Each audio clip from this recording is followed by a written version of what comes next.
3 second count, but here we go. Hey, what's up, y'all? Welcome in. Glad you could join us. You are here for episode 1 of the Power Hour, which is just a quick slam at toy talk and community notes with my brother Jay Antonio at the Bearded Sumo. I am Michael from Destro Designs and Viper Den Studios. We are here. I always talked about a midweek thing would be nice to do, now and again, it just to kind of bridge that gap, or especially if like some news pops off. And I talk with Jay often offline on the actual telephone, sometimes for hours at a clip. And it seemed like a obvious thing to do, right? You know what I mean? Yeah. We're already doing it. If we're spending that time doing it, let's just give them a little taste. Right, because we're talking about this shit most of the time anyway.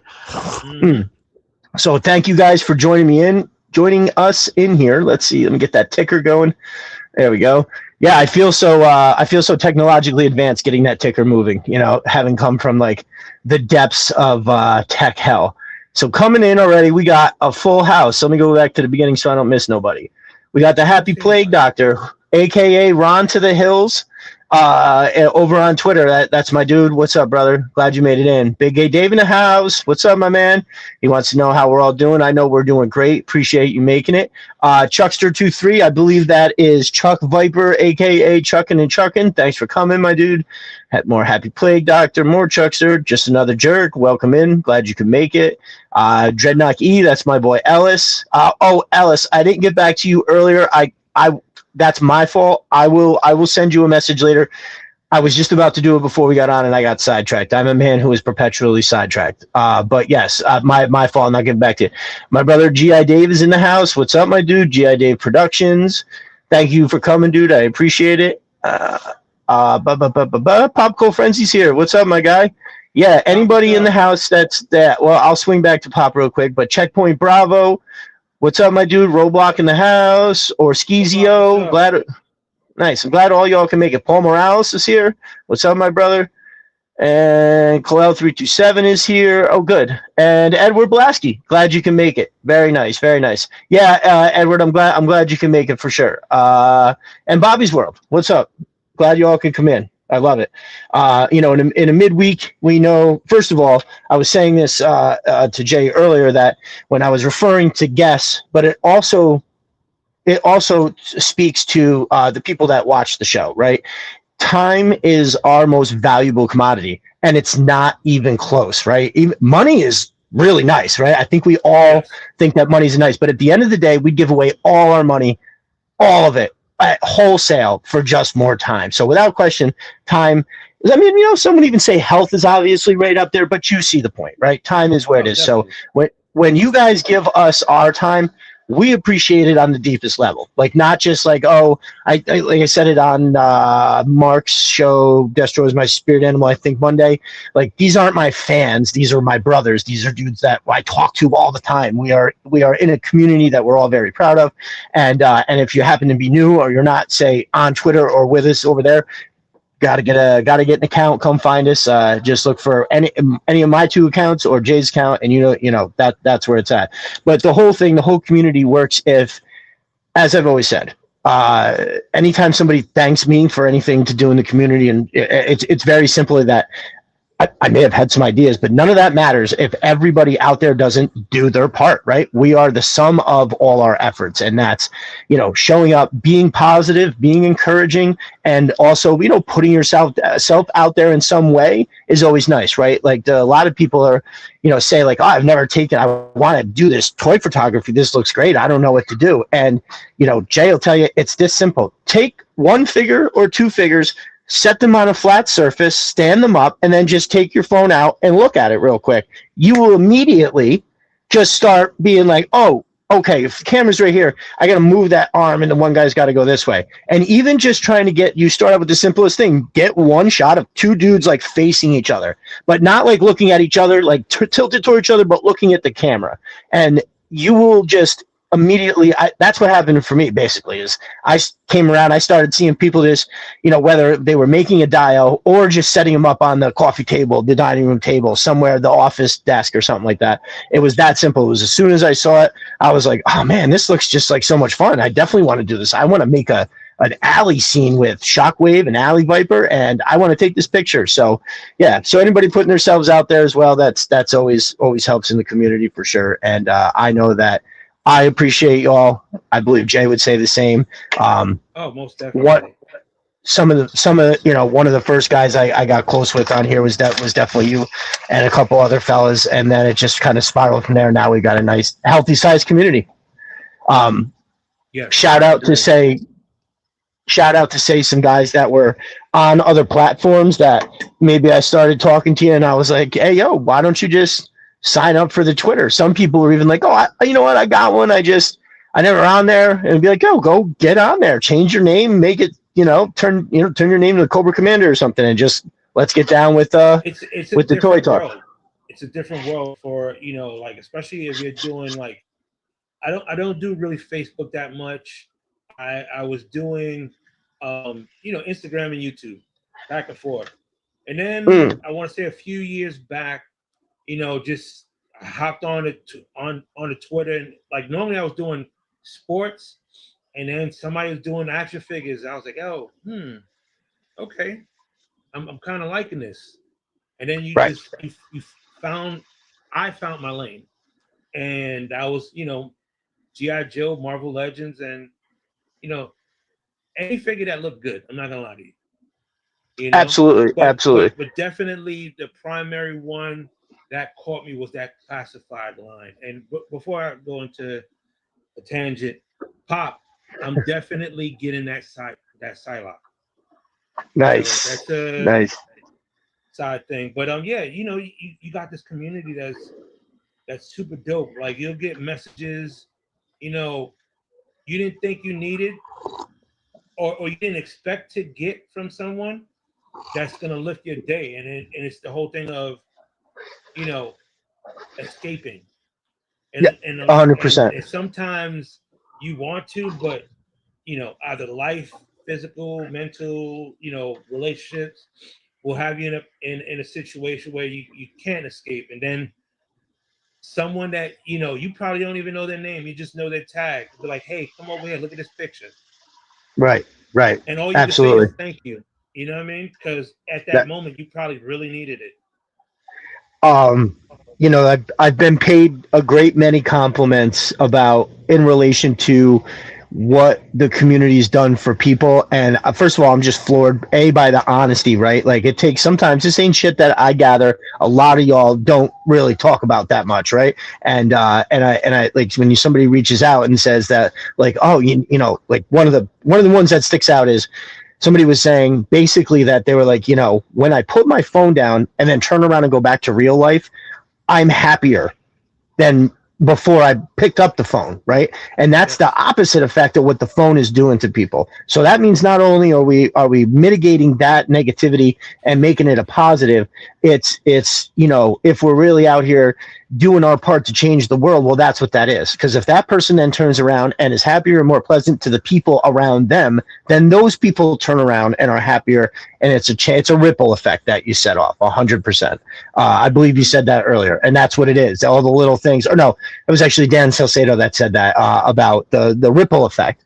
One person sends something to one person, and then all of a sudden that person is like, this is awesome. I'm going to do it. That person does it for multiple people. It's literally that exponential growth chart where now there's this tree of people that are all doing for each other. The community has been very good to me the last couple months. Like since just before Christmas, I'm compiling a master list just so I can't forget, because I have been.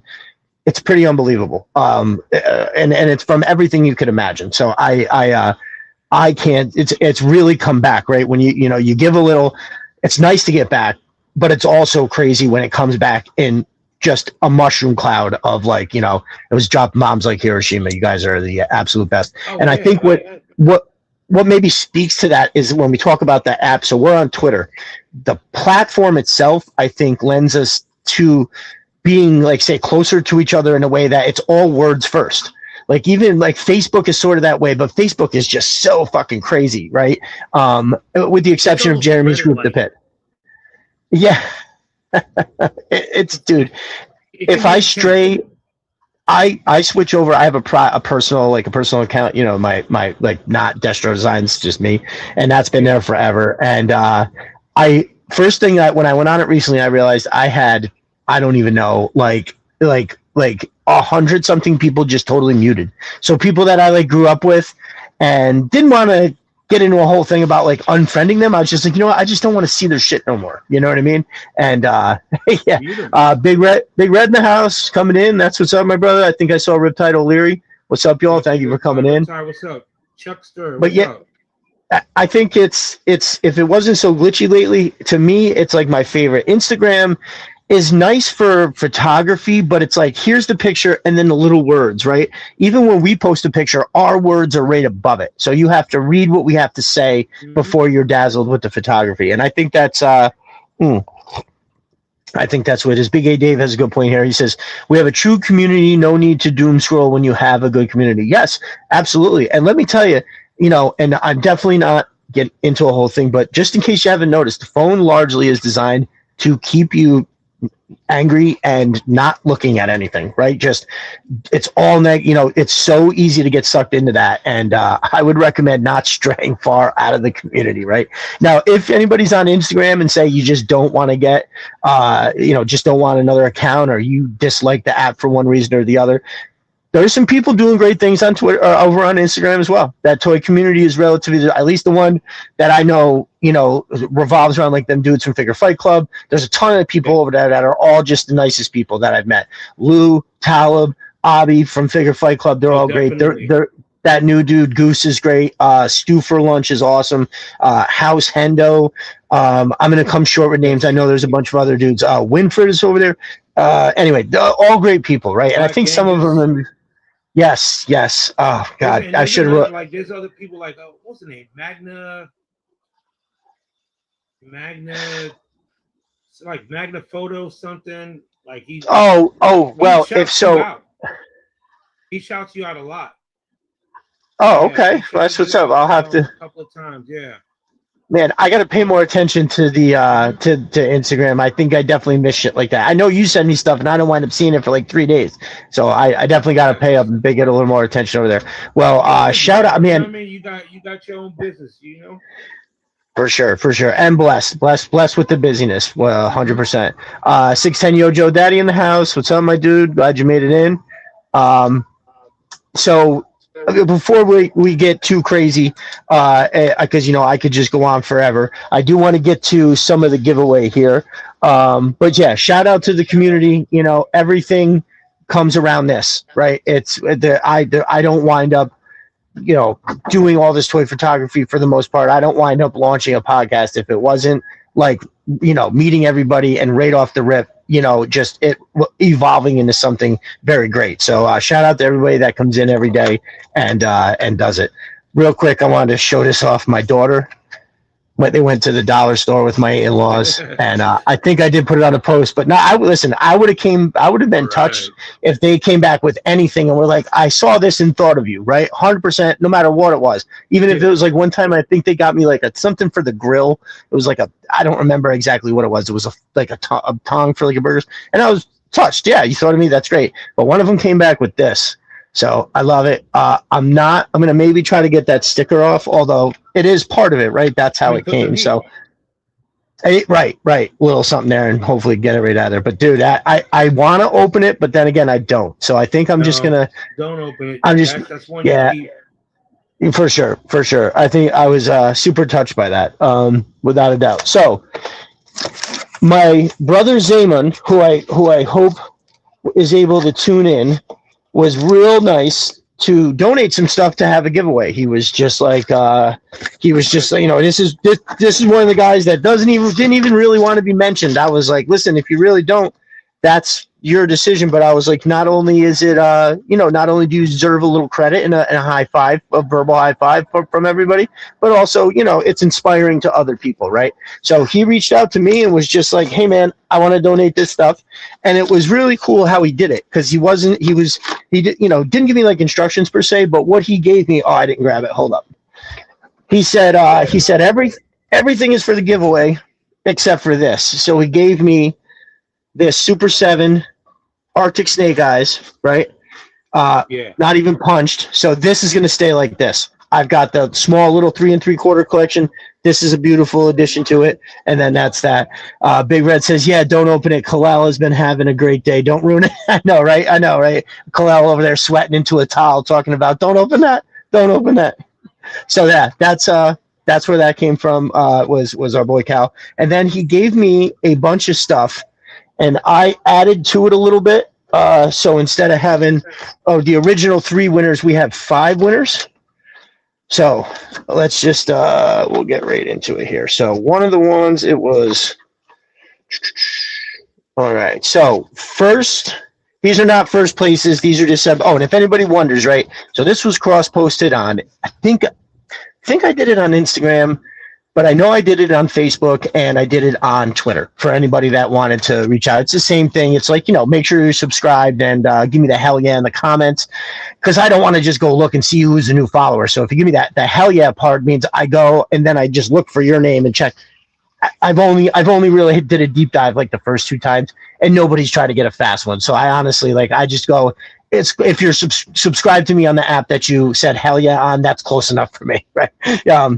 But anyway, so there was originally going to be 3 separate prizes that were all split up, and then so what I added to it was a classified spirit and a classified scorpion. Yep. Give it. Oh, dude, it's one of the best that they made, right? So recently I've been giving a lot of love to the Mad Marauders one, right? Because that's the one I had more recently and I came out of the package and I was really wild by it. But when you're talking about, so I want to officially start mentioning this with the likes of Scrap Iron and Tripwire, and here's why.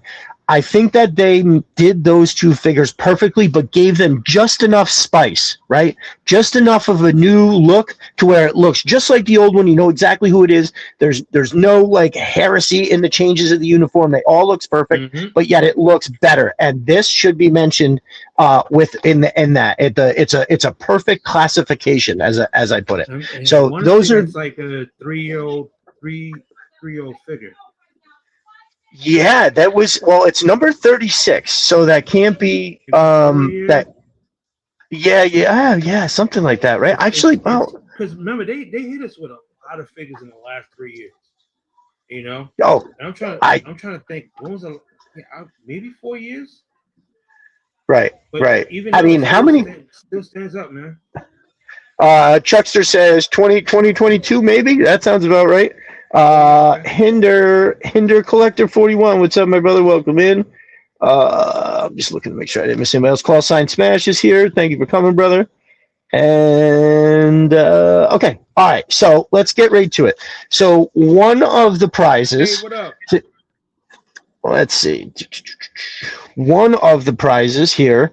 This is Gi Joe Special Missions with my boy Beachhead. Believe me, I wanted to enter this contest, without question. And then with it comes a 3-pack of die-cast Jada toys. It is the Snowcat, the Vamp Mark II, and the Hiss Tank. This is pretty awesome. When I first pulled it out and I saw it said Jada, I was like, what? Now, the funny thing is that it's the Awe Striker in the picture, but it actually doesn't even come in the pack. I don't know if anybody noticed that from just a second that I had it up there. But so anyways, the winner of this right here is our boy Riptide O'Leary. I believe he's in the house. I thought I said hello to him. Yep. So Riptide O'Leary, this is yours. I believe we're with you over on Twitter. So all you just got to do is give me a place to ship it to, and I will be shipping that to you. Boom, Riptide O'Leary. That is your winnings. It's pretty sweet. Beachhead is awesome, and the cover of that alone looks pretty ridiculous. So here, let me just mark that down. So. And that's it right there. And toys. So if anybody's wondering, I go through all the different places that people have entered. I put the names in a hat, and my daughters pick it out of a hat. That's how we do it. It's the fairest way. They love doing it, and I've thought about doing it on camera or just maybe holding the hat right here and have them stick their hand in, but they were like, nah, I don't know if I want to do it, but maybe one day. They did that little contraption with the balls. I'm not against that. You know, I I'm mean, not go against dramatic. that. If you're gonna do it, go big. I honestly can't agree more. All right, so here we go. This right here was one of the other prizes. So these are official. Oops, let me get that off of there. These are official. I believe one is from '87, and they both. One is from eight. This one's from '86. This one's from '87.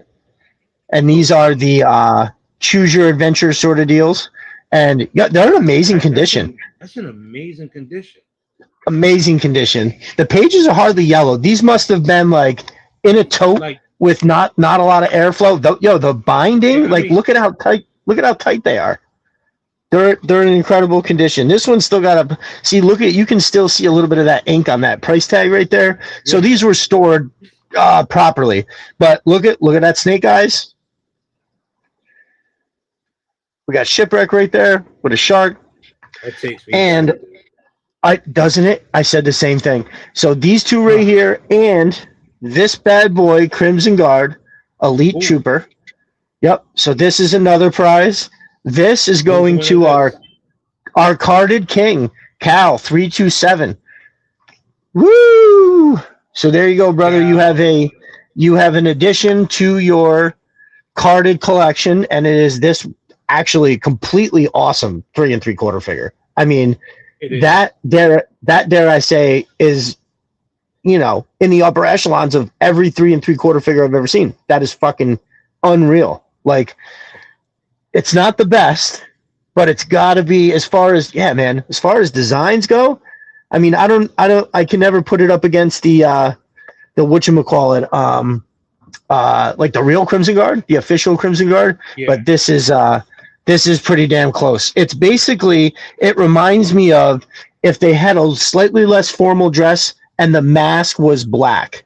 You know what I mean? It's very similar. So, and listen, when I didn't even realize it at first when the name came out, and I was just like, "Oh, cool! I'm glad Cal won something." And it wasn't until like just before the show when I was getting it all out, I realized, oh, not only is Cal the carded king, he's a Crimson Guard enthusiast. I was like, that's crazy. So, shout out to Cal. One of those guys that I always talk about is there every day, contributing like a motherfucker. So that is the comic and the CG card. All right. So those two are seriously like crazy giveaways, right? Smash, what's up? What up? All right. So what we have here is a Gi Joe Classified wetsuit, which I think if it didn't come out so late in 2025, I think we'd hear more people talking about like figure of the year shit. Because, dude, I don't know who does or doesn't have this. Let me know what part of that figure sucks. None. None. It's the only thing that I think we talked about this before. I wish he had diving hands.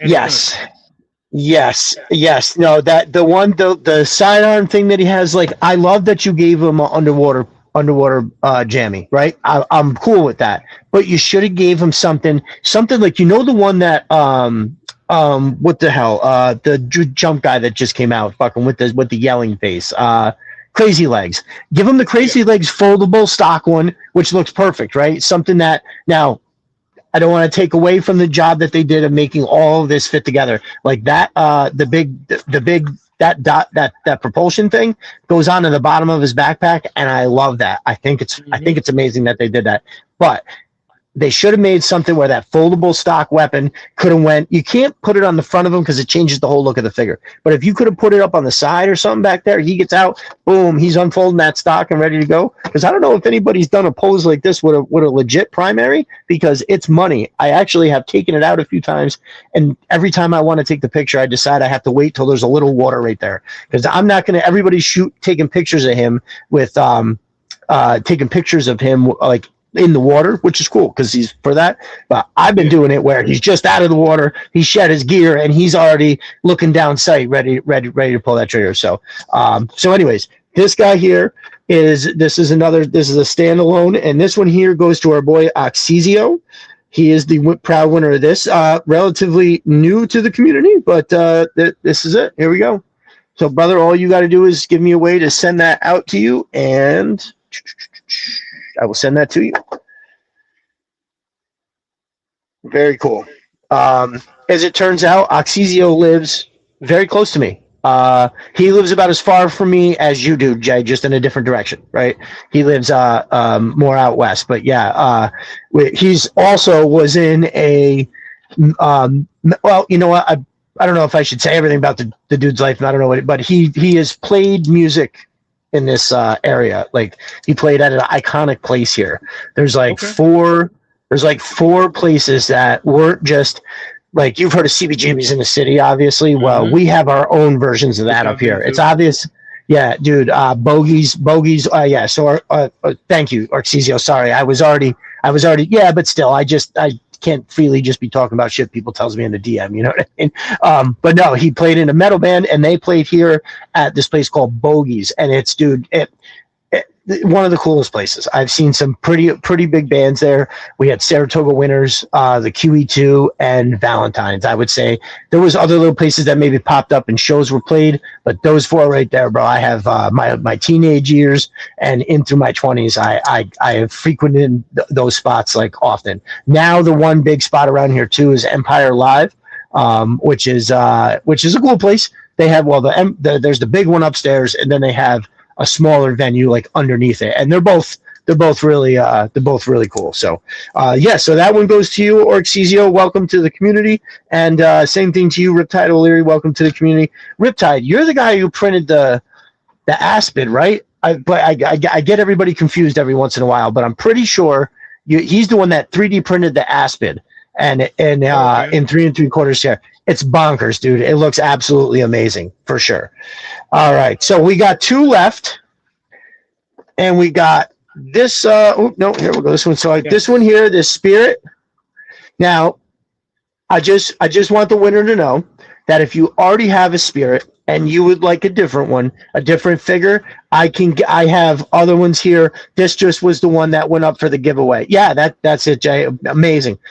So this will be but anyways, so the winner of this is my brother Edward Blasky, homeboy member of the Twitter community. Recently showed off a bunch of pictures of his toy room and his collection. Awesome, looked fantastic. It was great to see that. But yeah, brother, you are the winner of this right here. Proud owner. Now again, all you got to do, you don't even have to tell me now. Just we could DM in and over on Twitter and work it out. I have a bunch of other troop builders that are in the box still, and I'd be happy to maybe swap one of them out if it tickles your fancy a little bit more. So that one is for you, my brother. And again, this is just to put a bow on that this figure is fucking awesome. It doesn't get talked about enough as what could arguably be one of the best ones of all time. All right, and last but not least, what we got here. Boom, we got the Sand Scorpion. Amazing figure.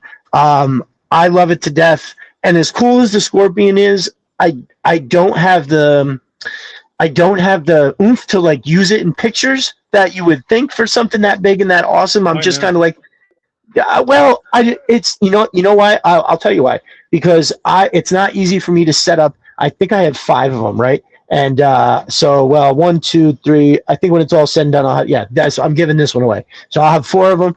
And I came up with an idea where I was like, all right, 2 would look good. And then I know for a dude who loves putting $1 billion in the thing, you would be like, how does that even make sense? I was like, I don't know. But I was like, 5 seemed a little greedy with how cool they were, and I did get them all on sale for like the $25. So this one I decided to give away. They had them on sale last night for like, I want to say it was like $30. Right. On Twitter. I mean on Amazon. I wound up posting the Mezco Destro because they had it at $38. I saw that. It's crazy. It was gone already. Like that's how fast that sale went.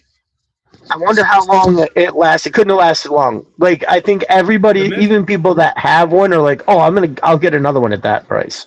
Somebody put like I posted it like around 12 o'clock, and somebody else messaged me around like a couple of hours later and said it was back to like $70. So that's telling Right. me they hit their target sales, and it was like, you know what, we're getting the people, buying again. Let's shoot it back up. Right. Right. That, I mean, and that makes sense too. I just saw a Mm-hmm. comment here. Big Red was like, I got this idea of a shoot for you where the giant scorpions are coming out of the ground and pulling Joe's down into the underground tunnels. I'm already halfway there with you on that. It was going to be slightly different, but I like the idea of the underground tunnel. So it's like a 10-inch piece of PVC. I'll Yeah. take like a 6-inch hole saw and pop a hole in the top, and then just build the diorama around the tunnel, and I'll be able to shoot it from one end into the tunnel, looking and getting the effect of what it looks like inside the tunnel, and then take the actual pictures on the top where it's somebody being pulled down. So, Red, if that comes to fruit, the only problem is that's like now wait it. Even if I move it up as best I can, it's still the list of shit that I want to take pictures of has gotten so long. But so anyway, the scorpion. This goes out to my brother Chuck Viper, aka Chuckin' and Truckin'. This one goes to you. I know I have your address, but I'm probably going to need you to send it again. I oftentimes try to keep like people's addresses and stuff. And like sometimes what I need to do is somebody sends me something, I should write their address down, and then that way, I don't have to reach out to them for it again. Do you need this here? Sorry. So yeah, the Sand Scorpion going out to my boy Chuck Viper, Chuckin' and Truckin'. That one's going to go out to you. And again, to remember, the Sand Scorpion spirit, I threw in at the last minute. But all of that incredibly awesome stuff, like for real, just to recap here, look at this comic book. I was incredibly jealous. I'm not gonna lie. I was like, I And want all of this stuff. again? Let me see if I can turn it. Oh, It's number one. Killer. It's in great condition. It's in. It's almost. It's perfect condition. See, as a comic book head, I'm looking at them corners. One is be careful. It's mint. That shit is mint. Absolutely mint. Gorgeous.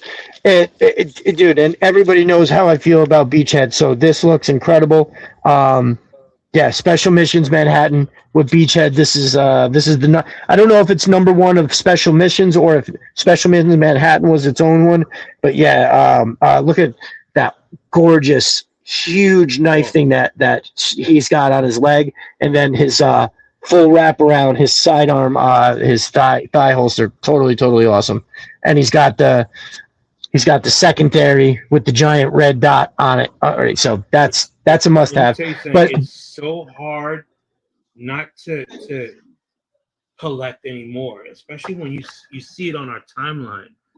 I know everybody's posting those stories, and I'm like, I don't want the money and the space. Yes, it's a lot, man. It's a lot. Space is a big thing for a lot of people. It's and I'm going to have to be digital. Right. Well, I tell you what's going to happen too is I can already foresee it. If the housing market stays the way that it is, my kids are only going to get bigger, and I'm inevitably going to have to remodel this side of the basement for living space. You know what I mean? And so now I have that big shop out back that I use for my contracting business. I'll either have to maybe add something small on the back of it, or which, believe me, I want to do. I just don't have the money. Like what I would love to do is just off the back of it build like 12 feet. It's 24 foot wide. Even if I just built 12 feet, right? Got 12-foot lumber, everything in the 12-foot, a sheet and a half of plywood and sheathing and everything. Get it, just 12 feet on. And that's not a lot. I would basically be putting 2 of what I have now, right? I have what is 12 by about 12 down here. This is the size that I'm occupying. So if I had 12 or 12 by 24, I would be able to get all of my toys in there, but I still wouldn't be able to put the diorama stuff I have to make room for out there, which is what I'm doing right now. Where you can, fold them up and then put them on the wall to save space, So the shop out there right now was built for when I did all that stuff on Instagram. So it was displayed. So all my DeWalt stuff, all my Makita stuff is out there like it's Home Depot, right? So I could there's a lot of things. I was standing out there yesterday and I was like, okay, I can do this. I can move this. What I want to do ultimately is I have those two tables, and they're both 4 foot by 8 foot shop tables. And one shop table I want to use for all diorama stuff, where underneath it's got one big shelf underneath. I have all these milk crates in different buckets where all the diorama pieces will go. I have all these little bins that kind of stack. I'll put all that right out there. All the diorama stuff can go underneath. And dude, 4 foot by 8 foot means I can build a decent size, you know. And if I wanted to go super huge, I can wheel them both together and then throw the plywood crisscross, and I could have a 8 by 8, which would be ridiculously big. So yeah, I love the idea of that, but it's so far down the list. Of big priority is the remodel upstairs, and that's that. Lou, Lou's in the house. What's up, Lou? Welcome in. Lou is now doing, aside from all of his duties on Figure Fight Club. You all set? Thank you. For his duties at regular duties on Philly Fight Club, did I say Philly Figure Fight Club? They do Decepticast on Monday. Tuesdays is the open mic night at 8, which is awesome. I try to get there as much as I can. I wasn't there. Now he's got the show on Thursday, which is Take the Shot, and it revolves around toy photography. So he's over there with my boy Initial Goose, great guy. It was always over there repping Figure Fight Club so hard. I was super happy to have seen that he got some kind of a slot there. And then Friday nights they do the Plastic Journey now, right? I think that's what we're calling it. Plastic Journey is on Friday. That pops off. Does that pop off at 8 or does that pop off at 9? I can't remember. But that's the show I was on. They gave me 3.5 hours to just be like, I call it my GI journey. Here's where I was at with a kid, what I liked, and what brought me all the way up to what I'm doing right now. And that's why when people come in to live from Viper Den Studios, I do like doing that. I like, here, tell me what you were like as a kid, you know, and moving forward with all that. It's perfect. But yeah, so shout out to Lou, Abby Talib, and all them over there. Oh, and Saturday nights they do, I think on Talib's channel, they do a show about Men on Film, actually is what it is, which is a joke about whatchamacallit, Men on Film. Yeah, 2 snaps and a twist. You got it. That's it. Damon Wayans and David Allen Greer. Is that the guy's name?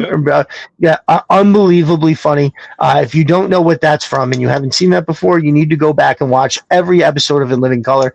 It was a show that was way ahead of its time. It was hysterical. My boy Evil Dookie in the house. What's up, my dude? He says, speaking of big dios, if you thought the Hawk's Nest was big, wait till you see the Dreadnought Clubhouse. Well, I can't. Is it done? Is it something that people can go over and take a look at now, my brother?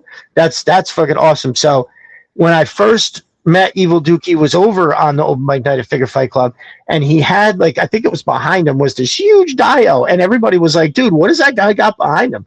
And he took the camera and he showed us, and it was, I think it was an LOL dollhouse, right? Like a 3-level that he converted it.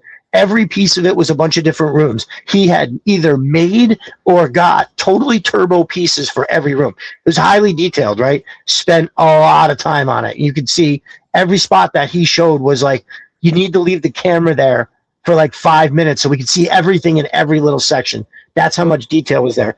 And then Evil Dookie's weathering is up there. Money, you know, 100%. Like I like watching. I mean, you can see he puts his heart in it. You know, 100%. You know, and it's like it is what it is. What I got his is what's going to be on this figure, on this, you know, this truck, on this dio, and I'm gonna make it look badass. That's what's up. I love it. So we'll stay tuned for that. And yeah, Evil Dookie says somewhere about a month. Well, I will keep everybody's eyes popping over that way, my brother. If you're not subscribed to anybody that I just mentioned, which would be Evil Dookie or Lou with over at Figure Fight Club, got to get over there and subscribe to those YouTube channels, y'all. And so yeah, and on top of the big 3-level LOL dollhouse, there was a giant courtyard in the front that had like Vamps and MMS missile systems. There was a whole wall around the edge, and then I think he had like four of the sentry post, the Joe sentry post. So like there was a whole gate and shit. It just didn't end. It was like he kept showing different parts, and we were like, "What? Oh my god!" It's like the Billy Mays thing. He's like, "But wait, there's more." Right? It's a whole fucking world.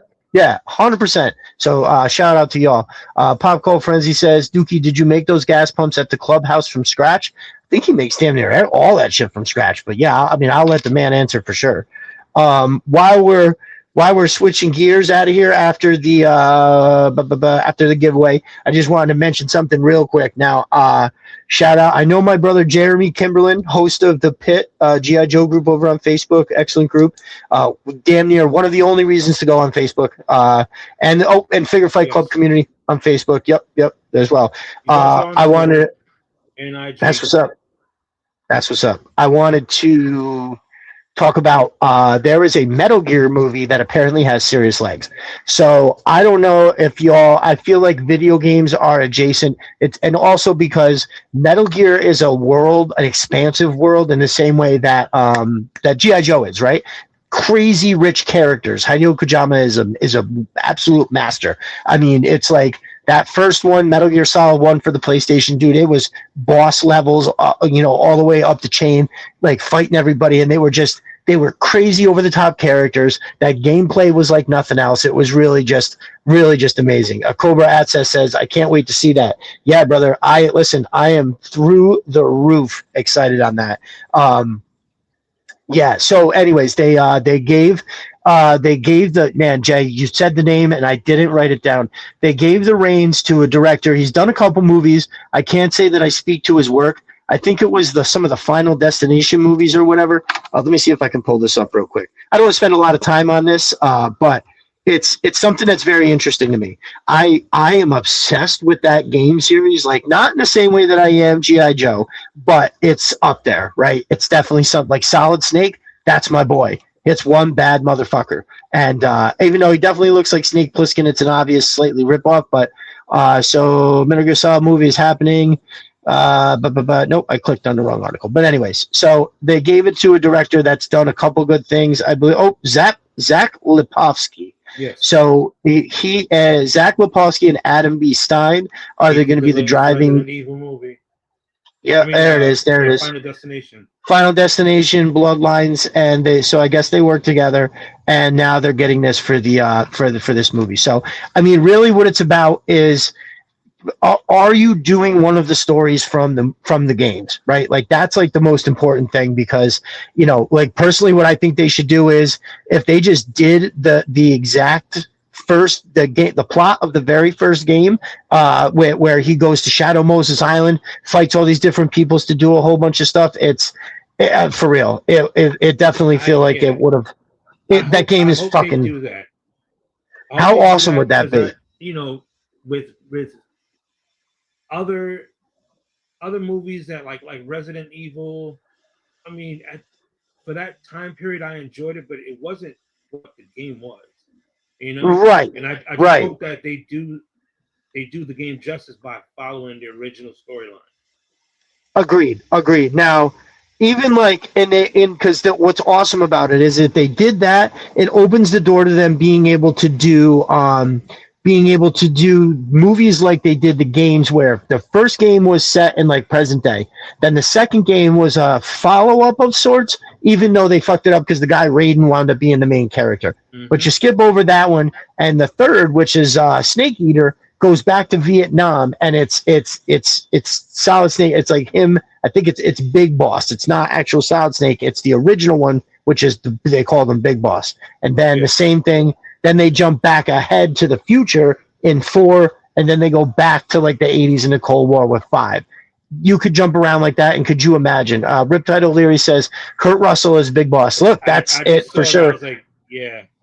Couple people, Cal and G.I. Dave mentioned Michael Biehn.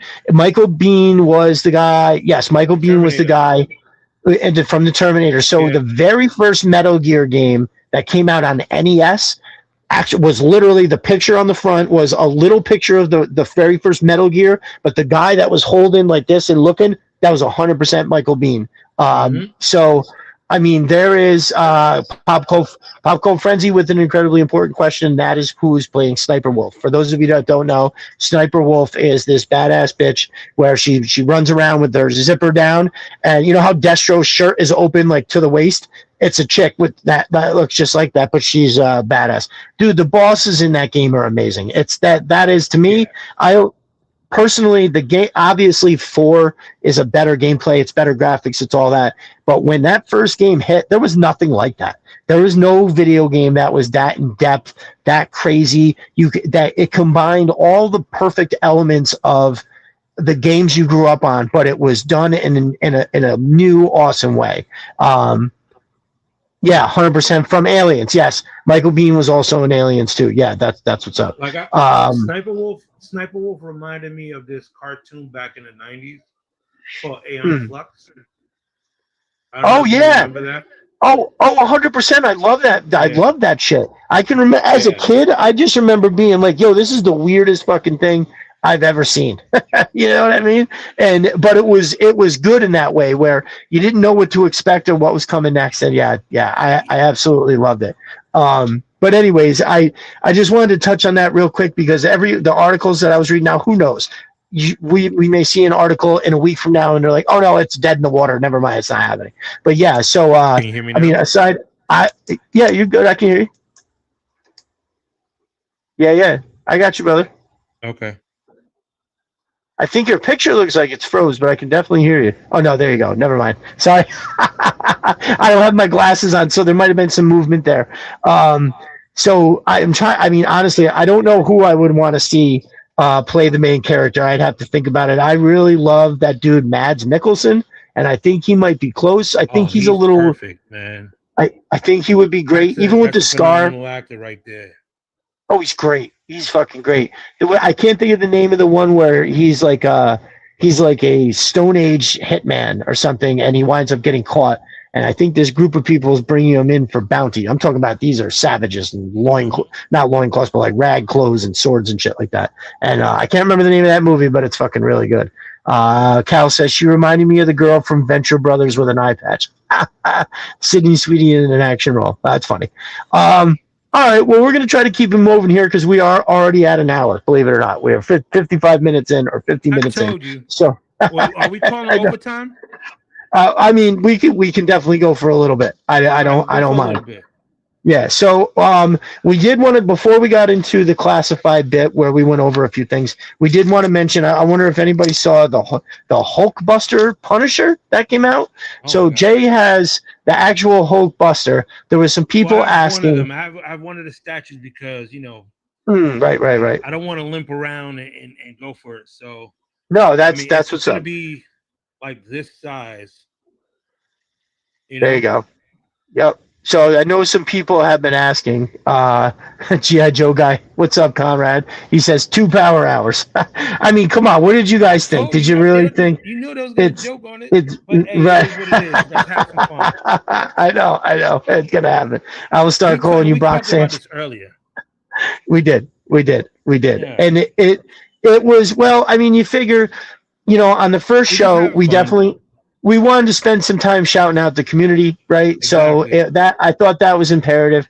And a 24-hour stream, baby. Hey, listen, if you don't think that I haven't seriously considered trying to do something, if I thought that I could get enough donations, I would legit try to do it. I don't know if I could do 24 hours, but I bet you I could do 12. Right. I think I could do 12 standing on my head. And then it would, I think it would start to go downhill. Well, maybe not standing on my head. Pretty sure I could do 12 hours. I'd have to get it so I could stand up, but if I could do that, it would be good. And obviously, I'd have to go to the bathroom at some point. But yeah, for sure. So the Hulkbuster is just about that size. A couple of people had asked. Plus, it looks cool. It definitely caught my eye. I was a huge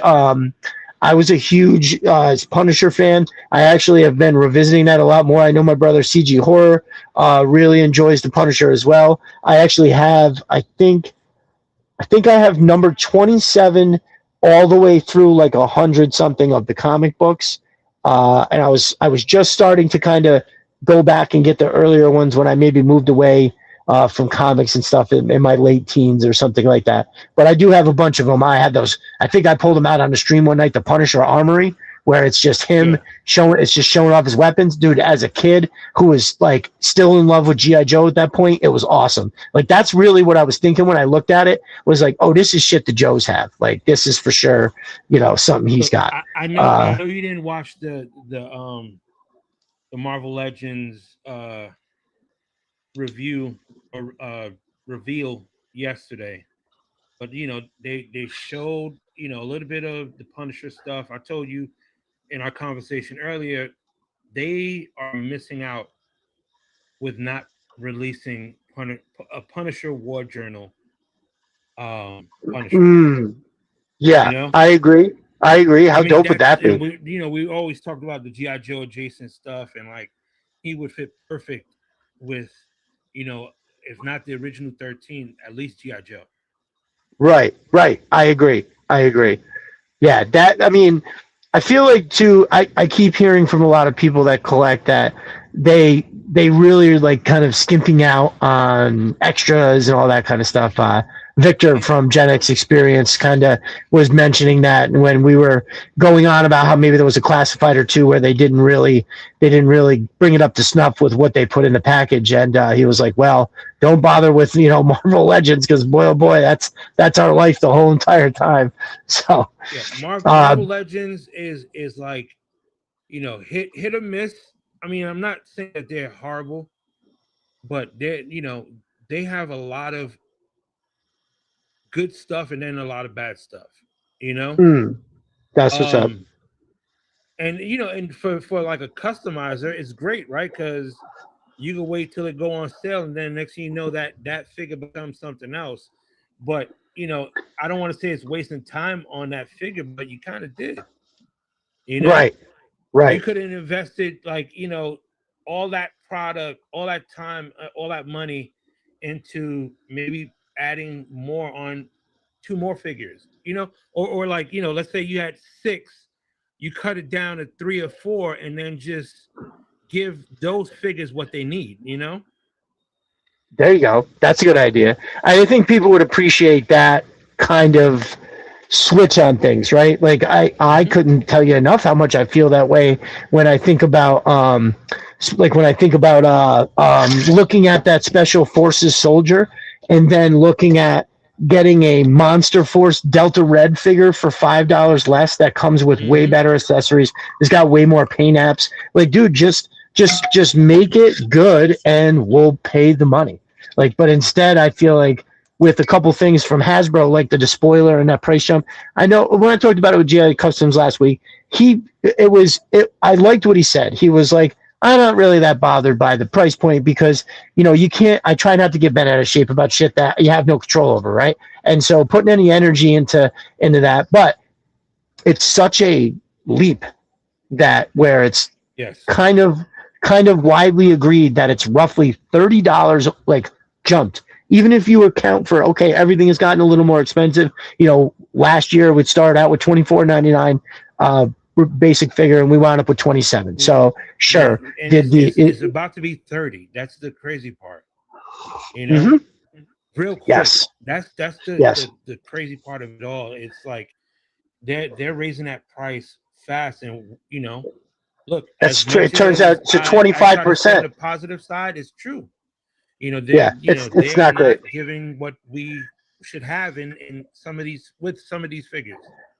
And I definitely don't want to spread doom, but I don't know what goes on with a toy company, but I've seen a lot of different companies that I've done work for, seen how business models can be, and they reach a point where they feel like they know where the end is, and instead of just like letting it happen, trying to do things to prevent it, you just rock it for as much as you can, until the wheels completely fall off, and you go, okay, fine. If they don't want to buy this overpriced stuff, we don't need to do it anymore because it's already, But this is what I think about the saving grace for the classified line is the Energon universe. Well, I feel like for them to go at least a couple of more years.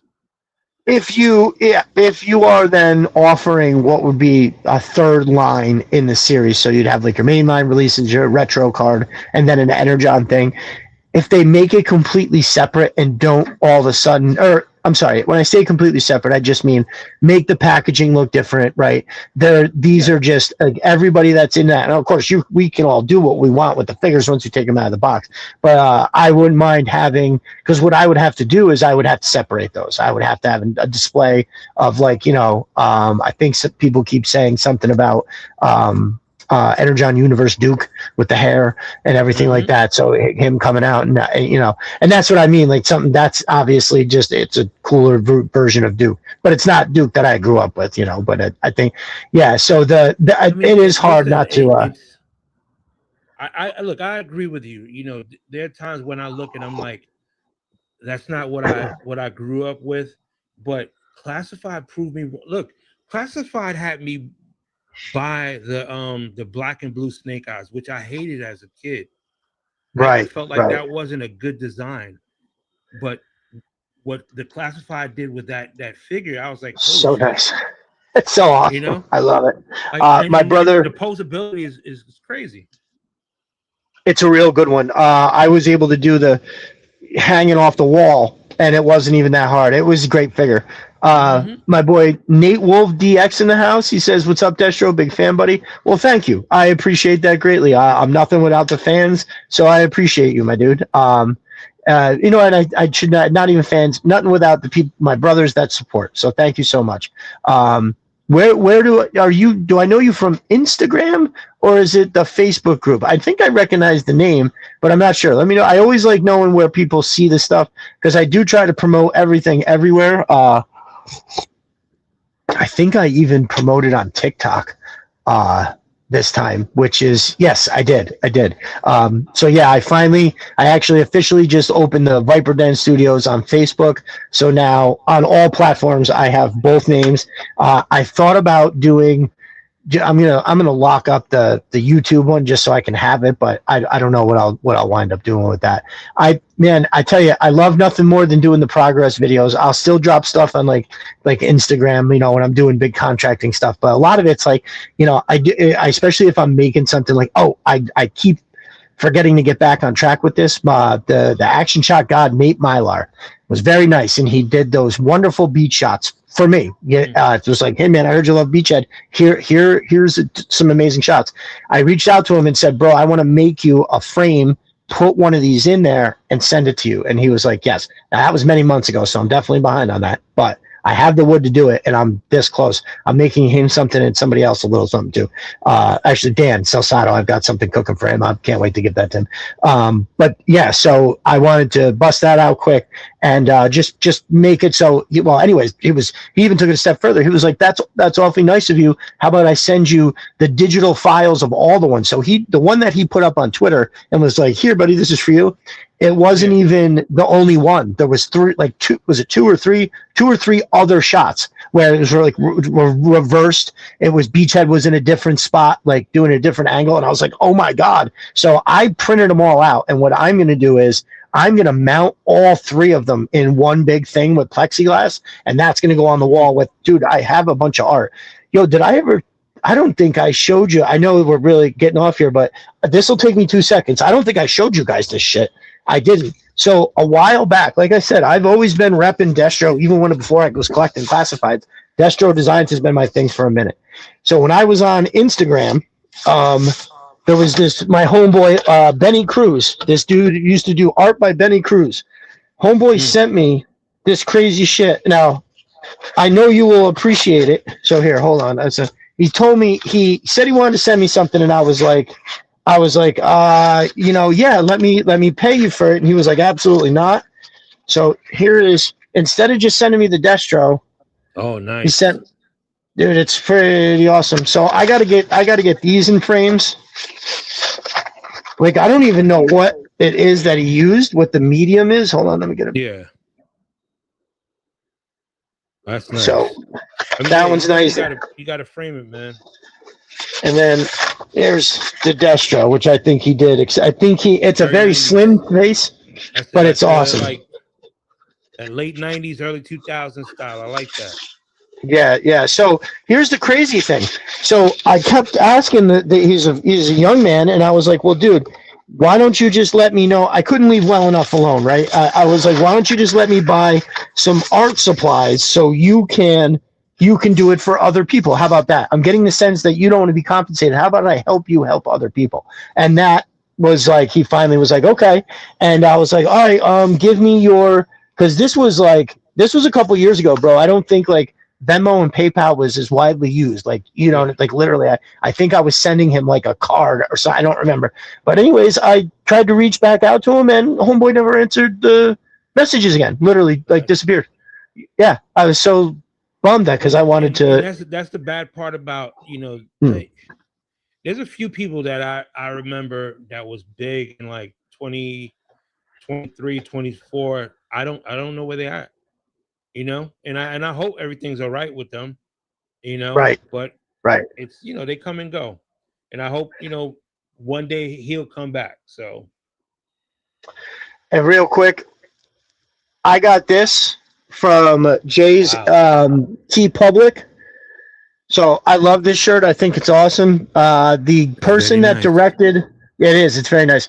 The gentleman that directed this cartoon here, Invincible, is the guy that is doing the Energon Universe cartoon for Gi Joe. So this is pretty dope. So you can go to Jay's T Public. I think they're still $16 right now, aren't they? Is that still? I know this. Sale, yeah. Yeah. So $16 for a shirt. Be on sale. First, oh, nice. Then that's what's up. So head over there. Make sure you're supporting. I always got a Stevie Z shirt on. I have too many of these. Also, and I did listen. I head over and buy some stuff from Jay. But if you are interested, these are a little bit more pricey. But I can bust these out for you if anybody wants one. We just have to talk about this. That's a Carhartt, brother. I'll show it again. Just a basic pocket tee. I have to call you. We're gonna have to talk. Yeah. No, Hard guy, yo. It's pretty. It's the way I looked at it was I wanted to do a shirt that $16 is a steal. You're absolutely right. I wanted to make a shirt that was like somebody could wear to the barbecue and it's like sneaky. You know what I mean? Yeah. Like people don't know what that is. For all you, it almost sounds like a company. Well, what is Destro Design? Like some shit like that. So I just thought it was because I do like simple and plain a lot of times. Like that 788 shirt from that came from Hasbro. I fucking love that one. It's just a 7.8 right here, and it's got the Cobra hiss symbol, that whatever, with the snake head and the thing that goes around. Anyway, make sure you go. Yeah, go get it. Go get his shirt. Oh, I know. I don't even know. I think I got a large, and it was definitely a little tight on me. Then again, I'm a growing boy these days. But make sure you're going over, checking out Jay's T Public. There's lots of stuff over there. Buy a shirt from that dude. Oh, and commissions are open. If you've never seen him mention that on the Twitter, commissions are open. If you're wondering, Stevie Z. Oh yes, yeah, Stevie Z's got that T Public. Yes. I was just counting the other day. Fuck, I can't remember how many it is, but I have all of them. This was the last one I needed to get. He just dropped this and the Asp last week.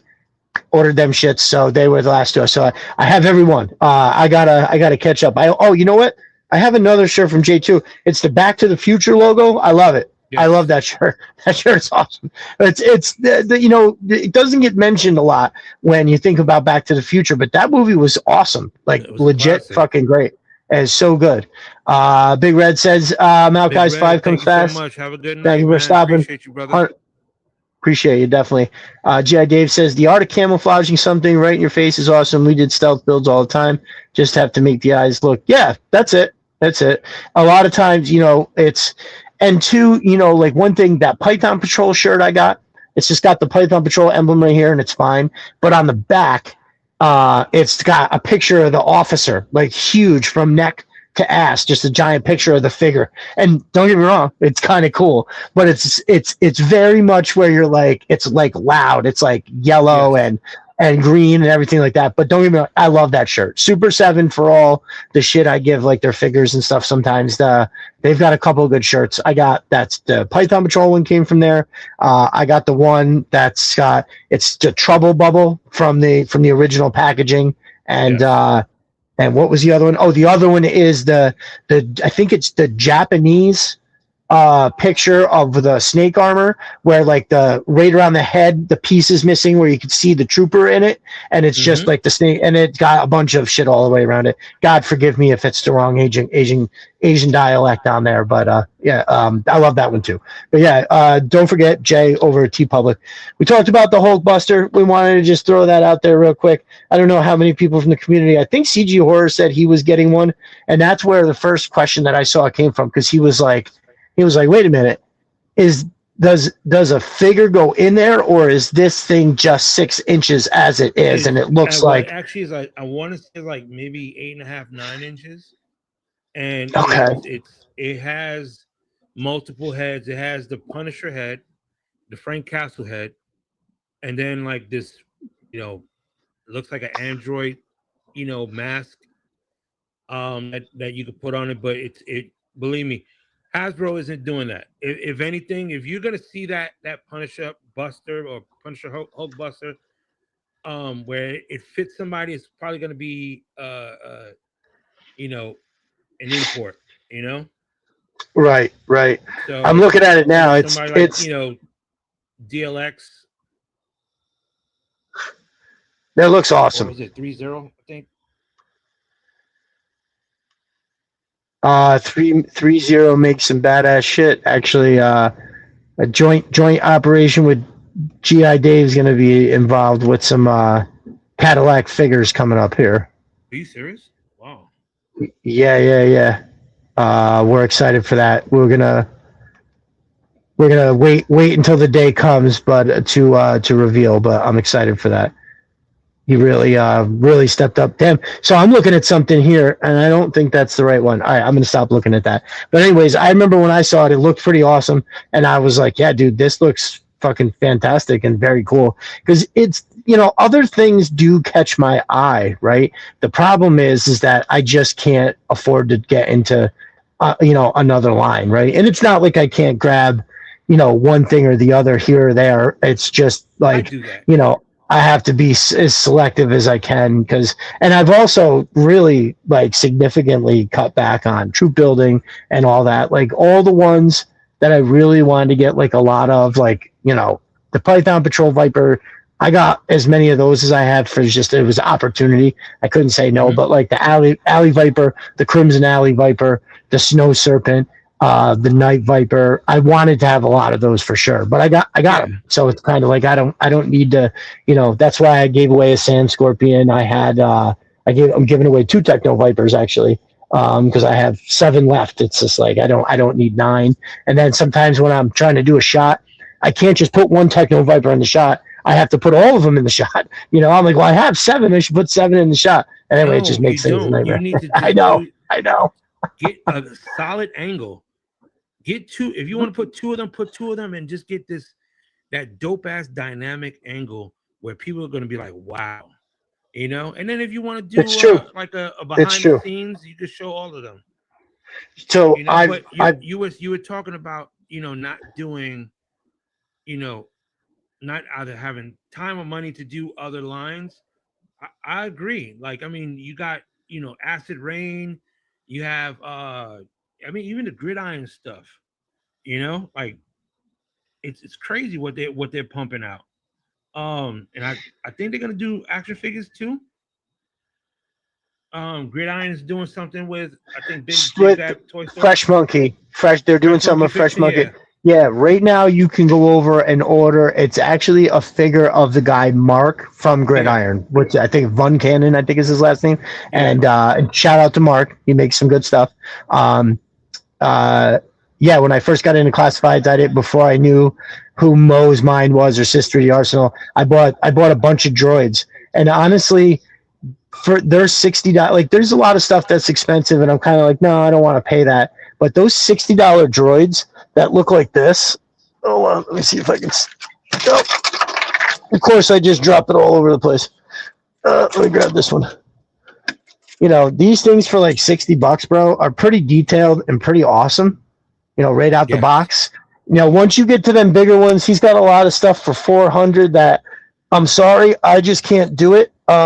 If I'm gonna spend 400, I'm gonna get another Atlas, right? That's I feel like I'm getting my money's worth for that, and that's not even 400. It's actually cheaper than now. That phalanx that they make is cool looking, but when I see pictures, it's just like you can't get on the inside. It's like so big, and I don't feel like you're using it for some reason. Like the Atlas, the back comes off, the front tilts, and you can get in there and you can set a shot and then close it back and take a shot from the outside, and it looks like, you know, it's set up in a way. Eric Wirt in the house. What's up, my brother? Glad you made it in. I was around last week as well. His name is Alan the Collector, and he has like a shit ton of, you know, gridiron stuff, and like what's the other one? I think it's called Skeletron, which, you know, their figures are badass. Which is good. They are. They really are. Everybody that I know that has the skull, the big skull, the Mark V or Mark II or whatever it is. That's a bucket list for me, man. Yeah, for sure, for sure. Everybody says that's really amazing, like, and it does look pretty good too. You know, and I'm afraid of Skeletron because they got some badass 4-inch figures, which I told everybody on Twitter I will not do. But like you can't beat the detail that's on it, you know? Right. Agreed. What's up, Bobby? My brother from Figure Fight Club is in the house. We were talking about you guys earlier. Yeah, that's Abby. We try to run through every time. I always try to run through the whole schedule of what you guys got going on. What's up, my brother? Welcome in. Appreciate you joining us. Well, Abby, this is my brother Jay. I know he tunes in to some of the shows. I've seen him in the chat, but that's my brother. Welcome in, and pleasure to introduce you guys. Abby's pretty cool. When we were talking earlier, you know, we were singing praise for the community that we have on Twitter, but I would have been remiss if I didn't mention that you're doing some amazing things as far as community goes over there and on Facebook with the community and stuff like that. So I love it. Pop Cole Frenzy says they do look amazing, but I'm not going down that slippery slope. Yeah, no, I agree. I have to make choices here for sure. Absolutely, Abby. It's important, you know, like we talked about, it's our little way of when we have a thing that makes people happier when they go back to their life after they're done with engaging with whatever it is that we're doing. And that's just our little part to make the world a little better. And I think the world needs a lot of that. And I always say one of the things I was most impressed with too, and I say it all the time, they had a show to celebrate that they had 2,000 subscribers on YouTube, and they gave away 47 figures. Now I thought that I had given some stuff away. And then I realized over the course of a year, I don't even know if I gave away 47 figures all year. And these dudes were just slinging it. So we appreciate you out there setting that example, brother, for sure. That's how it works. So, I'm sorry, Abby, I don't appreciate that comment. That's what gets me hooked. I will not. I know, right? A new army builder. All right, my wife is in the room with me. Please don't do this. You don't see the laser beams that are flying around all of a sudden? Yeah, no, for sure. Abby has good taste. He just, I believe Abby just customized. My man got a $30 Stinger from Ross, I believe, and customized it to be his new ride for I think it was the Red Shadow Army, the Skeletron figures. Yeah, I saw the video. Pretty dope. I watched the repeat.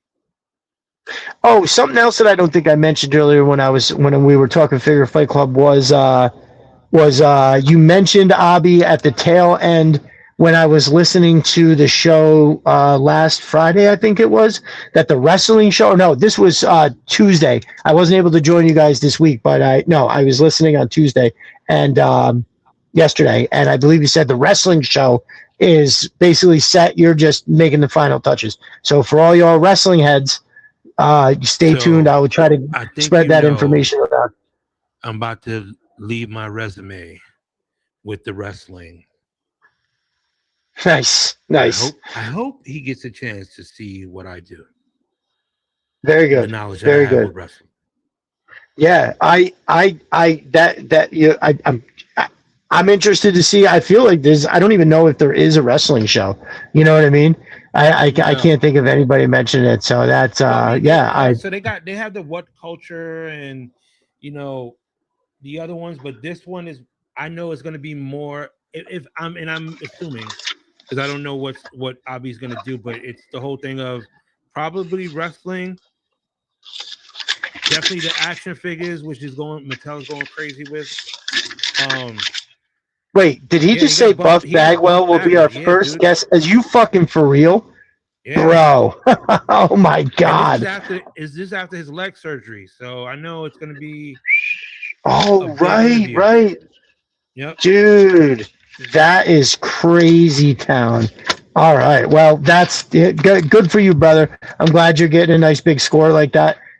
Yeah, man, I love it. Buff Bagwell in the house. I told my Hacksaw Jim Duggan story the other day. Oh, you released it today, brother? Dude, I was the past 2 days. I haven't even been on Instagram. I'll be sure to go over and share that Yeah, I around for posted it sure. on my stories. Oh my God, yeah, dude, Yep. I've been slacking for like almost 2 weeks now. It was bad enough when the algorithm was screwing me on Twitter, Mm-hmm. but then add being busy on top of it, and it's been tough. But I'll be sure to go over and post that. That's what's up, Bobby. Proud of you guys, man. That's awesome. Congratulations. Yeah, Hacksaw Jim Duggan used to live like, or he's from Glens Falls, New York, which is about 45 Yeah. minutes north of where I'm at. And yeah, homeboy was a great guy. Like I ran into him, I think more than once. And it was definitely more. It was definitely twice. It might have been 3 times. I have family that has lived up there or whatever. And I just meet in passing. And like the first time we were at a restaurant, and I like looked, and I kind of looked away, and then I was like, I think that's Hacksaw Jim Duggan. And my dad was like, well, let the man eat. You know what I mean? But I was definitely like giving him the side eye, like, dude, that's totally him. And I think he noticed, and he honestly, even as a kid, it's hard to remember. But my memory of the situation was he came over and walked by us like casually, like almost like giving us an opportunity to say something to him without bothering him at the table. Like I think he heard my dad say, leave the man alone. He's sitting down eating. You know what I mean? You Yeah. can't just go out and he's sitting down. If you saw him over there standing up, you'd definitely say something. But he's sitting down. You can't do that. And he walked over, and I was definitely like, my dad looked, and he looked right at him, and the guy looked at my dad, and I just went, Hacksaw Jim Duggan, and he was like, hey, what's up, guys? And it was awesome. Totally gave me like a bunch of his time, 100%. Look, And again, I just remember my dad being like, hey man, your meal is over there on the table. And the guy was like, no, that's all right. And we talked for a minute. Nobody had, I think he had somebody had a camera. There was a camera. My aunt, I think, had a camera. I definitely had a picture for sure. And he signed, it was like the, one of the placemats. He just folded it up, fucking signed it. I have no idea where that shit is, but yeah, core memory. Great guy. it's something that I've always loved wrestling. I mean, if you see some of the pictures that I've posted, the last few years I mean, it's all over. It's not even WWE, it's AEW, it's TNA, it's back then WCW, Ring of Honor, New Japan, all of those. So, getting the Right, right. chance to see those guys. I remember one time I was like maybe like 16, and I was hanging out with my friends in Times Square, and it was pretty late. I want to say it was like 4 in the morning, maybe 4 or 5 in the morning, and we're around. You've been to Times Square, right? Oh yeah. Oh yeah. You remember those old Chinese kung fu flicks, and Yeah. they used to have the quarter the little strip club things where you could go in, you could Yeah. see it. Yep. Yeah, so we got in there. Don't ask me how. And we're leaving out, and we see this guy who is obviously coked up, and it was Captain Lou Albano. And like Nice. he was like he was already on the moon. Like he was done. He was gone. That But like goatee was swinging back and forth with the with the jaw. band on his face and all that. So crazy. But like super nice.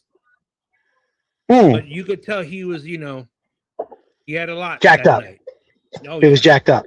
Yeah, funny stories. I wasn't a big user, but hey, I lived at a time, and I can remember Happens. one time I had to send a friend home from, we were at like a party, and he was just like, the jaw was moving back and forth. He was going to move us at a lunar synchronous orbit with the moon. He was fucking, the motion in the ocean was so crazy, and he was like, "Is it that bad?" I was like, "Yes."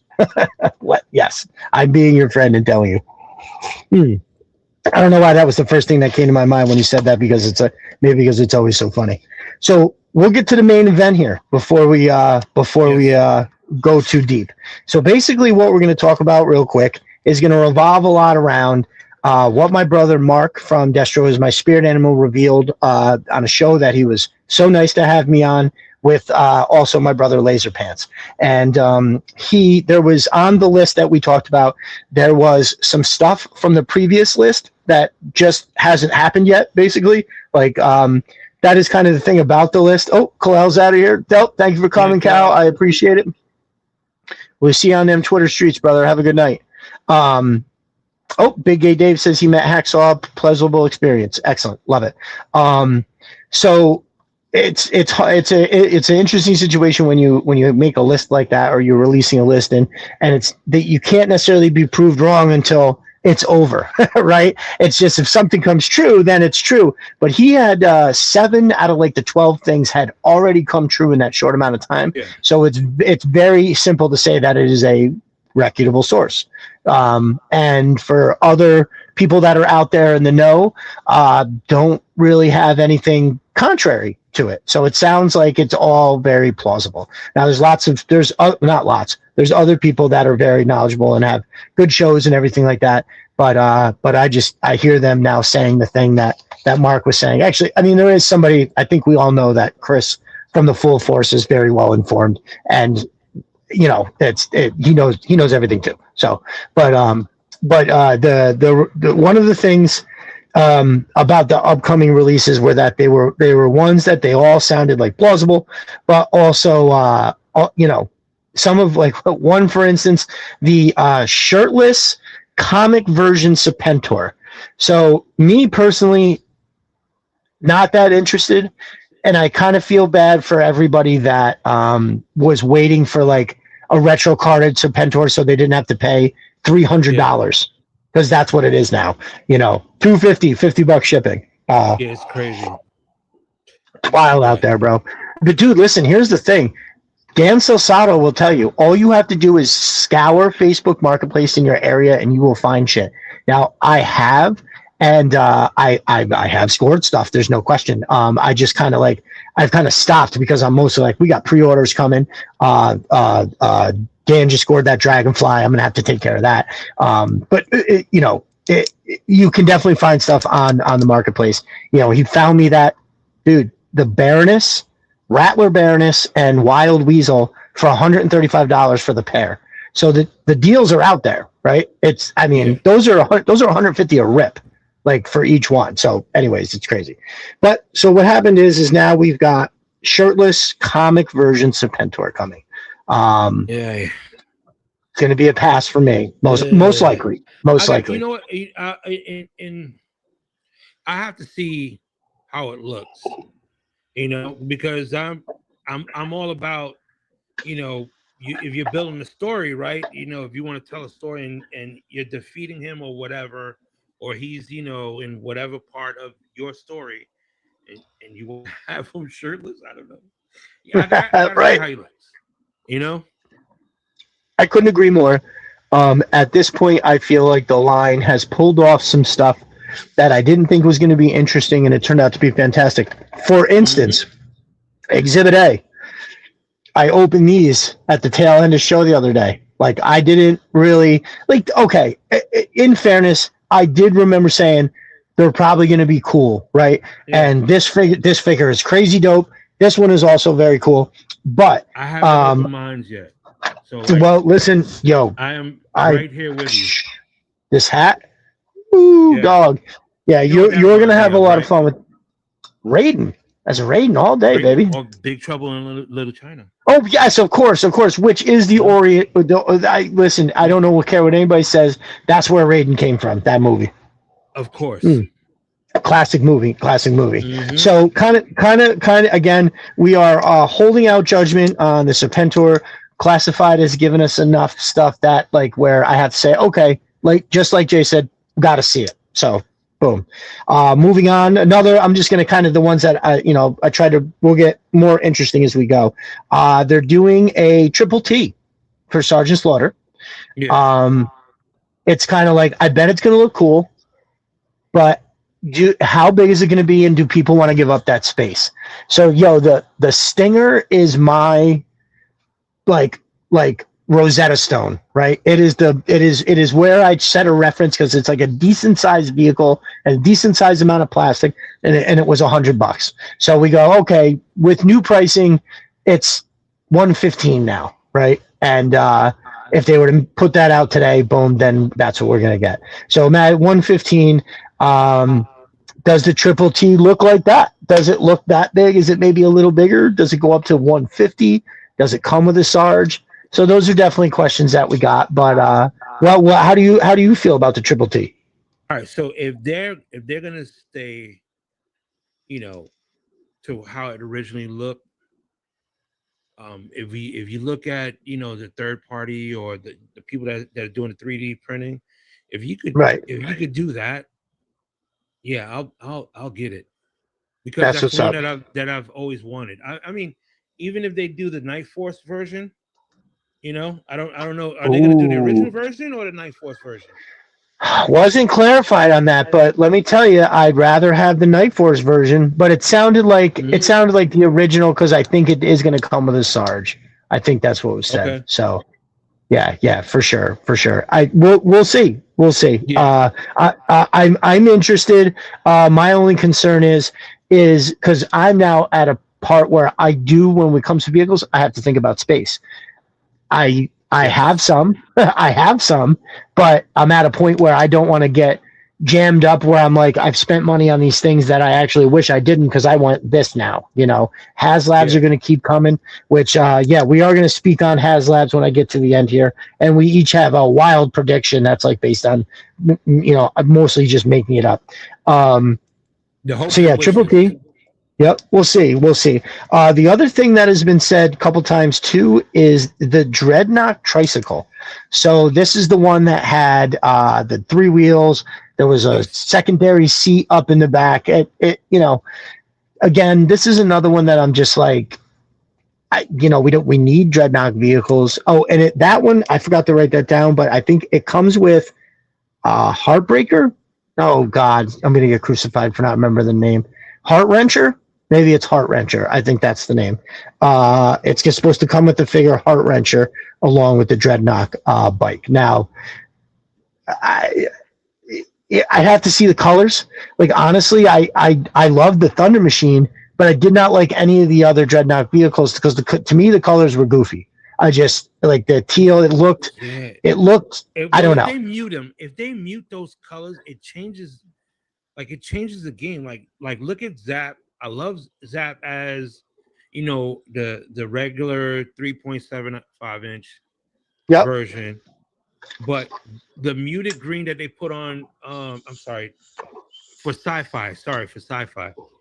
The muted green that they put on sci-fi, he looks so much better as a figure with that green compared to what it was in his original scale. For sure. He got that classification, right? He got that little touch. And when they do that, it opens the door to do a retro figure later with basically the same mold and just make it super neon green. Like it's perfect. It almost, yeah. So at this point with the retro cards, I'm basically buying every one to keep on the card. Now it started with the Retro Viper because I was like, because I had a Snow Serpent and an Eel, and I was like, these are iconic. And then I had the Cobra Commander that came with the HasLab, right? So I was like, all right, I'll keep the icons.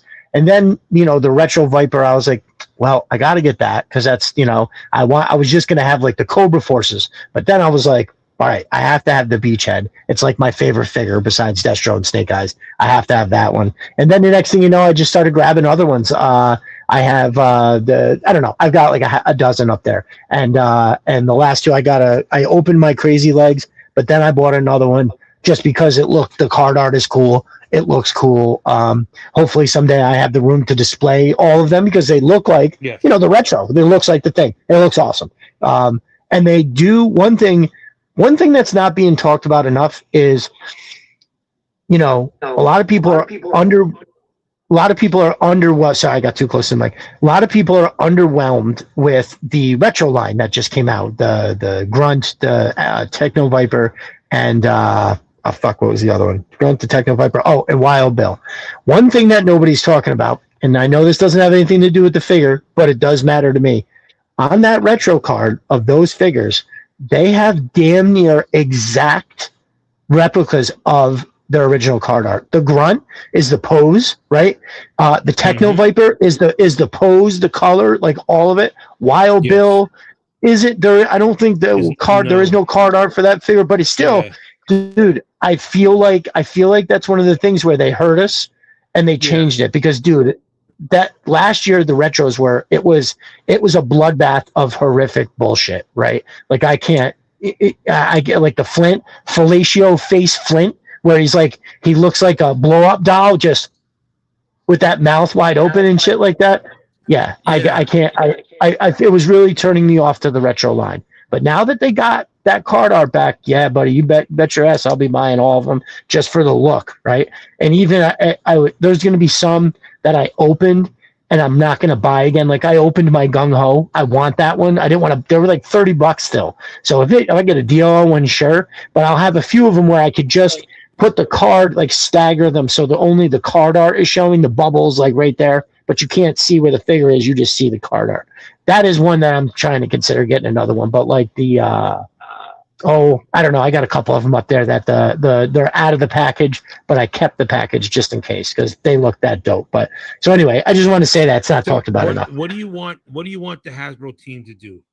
To prioritize fan favorite characters or completing the classic teams? Well, I mean, I feel like if they continue to sort of spread it out, right? Like you can't just do all the ones from the 80s and then solely do the ones from the 90s, right? Because that's when people will just stop. It's like, all there's left are figures that I don't want.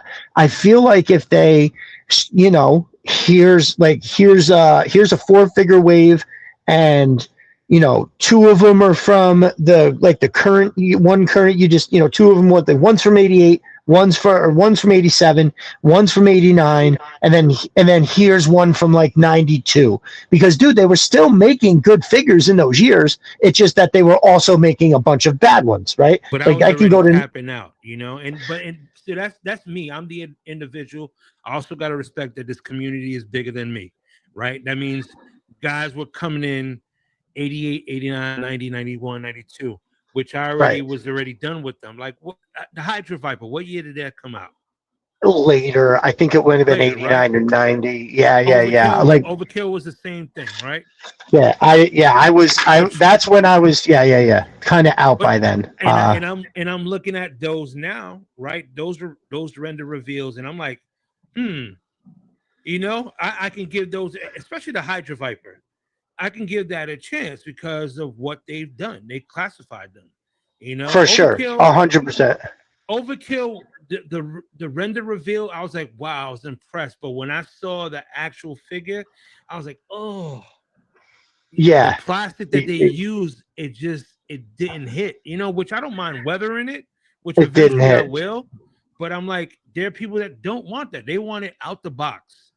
Yeah, I've got no attachment to that figure. That's a pass. I actually didn't order it. That's when I'll wait, till they go on list. Overkill.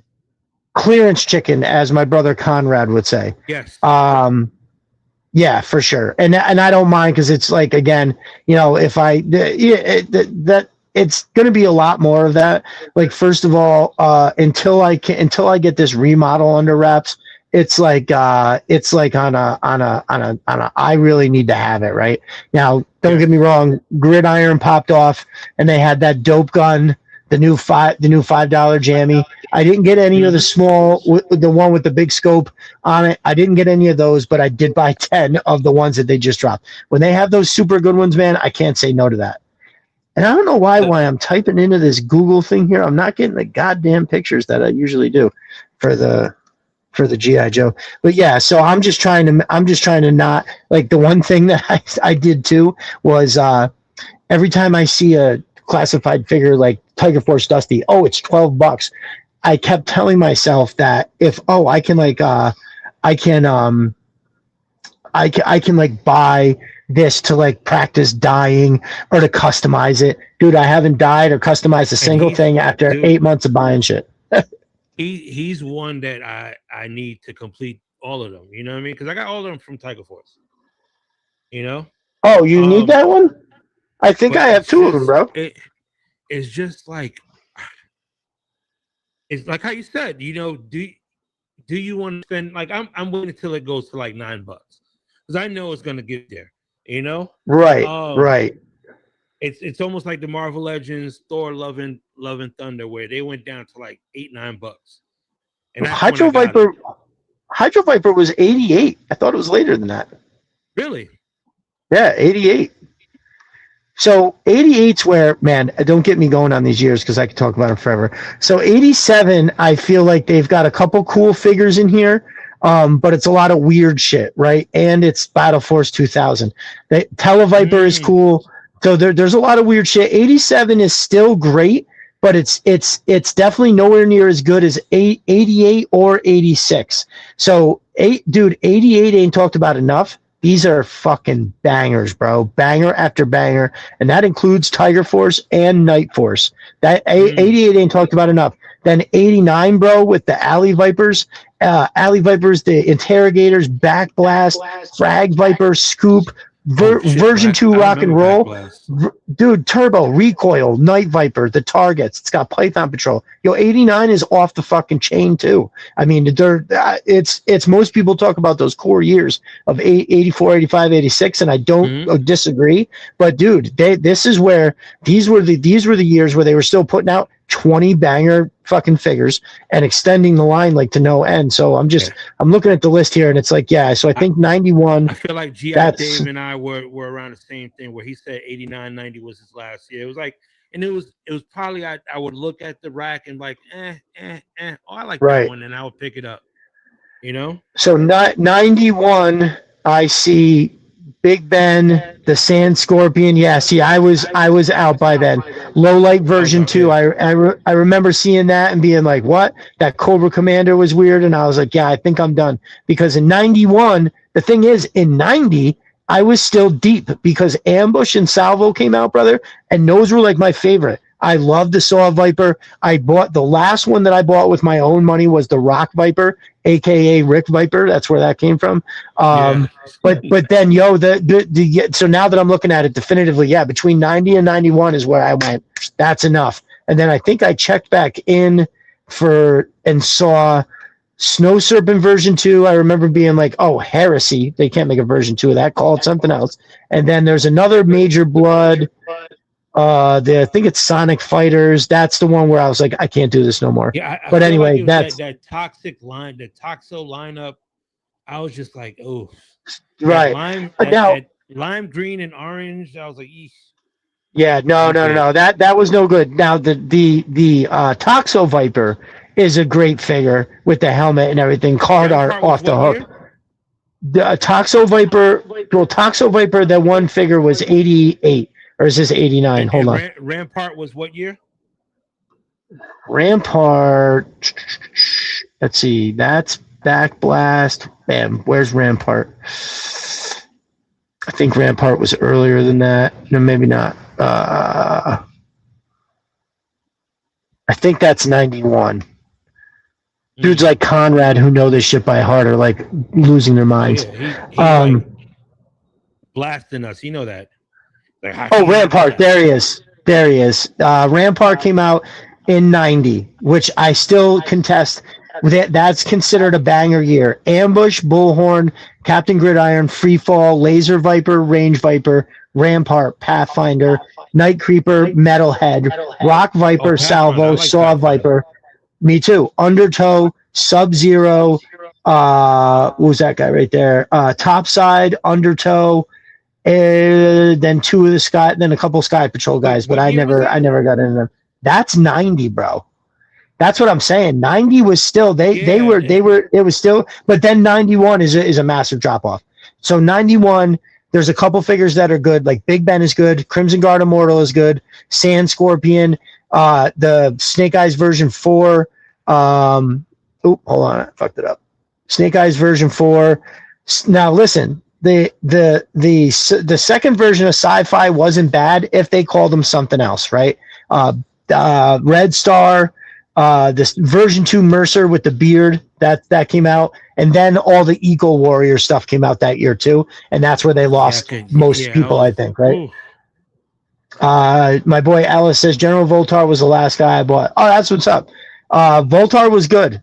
Oh, that was another one I didn't have on this list, was it? Oh, I did. Okay. Well, let's get back to this list so we can knock this out, brother. I would like to see the what is it? The Air Commando Hawk. Oh yeah, that's right here. That was in 91 with the big backpack, the whole flight suit and shit, right? Yeah, that's it right there. General Hawk, that was in 91. Yeah, so there's 4 really good figures in this, dude. I just can't believe it. They gave Lowlight a fishnet shirt, and it's like, it's so fucked up, man. He's such a, that's really what did it. That was the first one. And then when I saw Major Blood, I was like, yeah, I won't even look at these anymore. This is insane. So, but and don't get me wrong, I go back and I appreciate a lot of them. Now, we're gonna speak of Dusty. It looks like we're getting Dusty and Sandstorm this year, which is great. I figured we would have got Spearheaded Max first because we already have the Dusty, but I'll take it. Now this one's a little bit controversial in the sense that there's 2 very opposing viewpoints, and each side insists that they're correct. I'm told, or we were told, that we are getting a moccasin with a female gunner. Now the other side says, talk about that. Yeah, I heard the other side is like the tooling isn't there right now. We're not getting that till 2027, but this list also involves 2027. So if that doesn't come this year, I feel like we're going to get that with a female gunner, which is perfect because we already have Copperhead. Just boom, slide them right in there. Hopefully that means that maybe they'll give us a Python Patrol water moccasin, to go with the Python Patrol Copperhead. I think that would be great.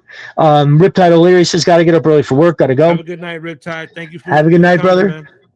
Thank you, Destro. I sent you info and Beachhead forever. All right, awesome. Yes, you're the best. That'll be out. Everybody's shit will be out at some point within the next 7 days. All right. I'm a busy guy. I have a backlog of stuff that's got to go out to Jay himself, Just Another Jerk, and what is that other one? Oh, and Roadblock. I got something for Roadblock's ass. Call Sign says had to lock off for a bit. Glad to see the power hour still going. All right, we're trying to wrap it up, bro. We're getting there. So Dusty Sandstorm, Moccasin female gunner. I think everybody wants that, right? I don't think there's any. That's just a no brainer. I mean, I have my custom one, but I still want that version. Because I know they're gonna do it way better. Right? Like theirs are gonna be smoothed out. We're gonna have more. I could only imagine how it looks on the interior. I'm definitely, that's a must buy for me. Hopefully they do a made to order, and I don't mind paying a little extra. Don't make it beefy, but give me some lights even or something, or maybe if the big fan in the back moves, or give me something, I'd be happy to pay for it. So yeah, I think we all agree we're looking for that. Something kind of cool. I will definitely get some because I will take some. The Fatal Fluffies are coming. So when I went back and I was listening to the list. So when Mark drops those lists, he has people on to talk about it live, but then he drops an abbreviated version so people don't have to listen to me gas bag and shit like that. And in the abbreviated version, he mentions that the person that has given us this information has actually seen the Fatal Fluffies. So where a lot of the information comes from, I guess, is that he sees packaging, right? So he sees the box that it comes in. And so there's a picture on the back, and that's kind of how some of this stuff comes. But he's already seen the Fatal Fluffies. They're supposed to be big as fuck. Pretty stoked for that. So I'll definitely pick up a few, and I will wind up taking my Retro Troopers and having like the Retro Troopers like right there controlling them, and I think that would be dope. How about you, brother? You interested in some Fatal Fluffies? So it has to be a classified version. Like, I mean, because if you look at the Super 7 version, it looks like the comic version, right? As a big, Mogwai eyes, and it is a brooding figure, but I need it to look a little bit more intimidating. And if anything, give me a 2-pack, right? Where you see the what's the first version that I guess it is a Fatal Fluffy, but like when it's the little thing, the little one. I think when it's depowered, and then that big version. That's what's up. I love it, dude. I couldn't help it up. Like that. I'm just looking over at the Night Force figures, that the ones that came out. Tunnel Rat and Psych Out 2-pack. That's pretty dope. And where's the rest of them though? It must be the year before that. No, it wasn't you. Where's the rest of them? Because the next one, they just look so cool. I don't know what it is about the packaging. Oh, there they are. So Charbroil Repeater, I would love to have that. And then there it is. My Grail of Grails is the Lightfoot Shockwave Night Force 2-pack. Everything in there. I would love to have that on card. I almost bought. So maybe 2 months ago, there was a Ambush in the package for $120. I always just throw a crazy low ball offer and see what happens. And I think I threw like 75 out, and I was like, I would be willing to pay that. And he came back with like 90 something and wouldn't go any lower. And I was like, I can buy I wound up getting a loose but complete one for like $42. And I was like, I'd rather have it to touch and shit like that. So it should be fine. But I was pretty close. If I see there's a few figures, I'll never see them in a price range that I'd be willing to pay, but I would really enjoy a Shockwave, an Alley Viper, or a Beachhead. They're all like $300 a piece though, and I can't pay that. Actually, low light, I would take one of those too. Actually, I was so obsessed with those figures, dude. Not 86 was the shit. 85 has got some icons too. 85 and 86 were good years for me. For sure. They were, yeah.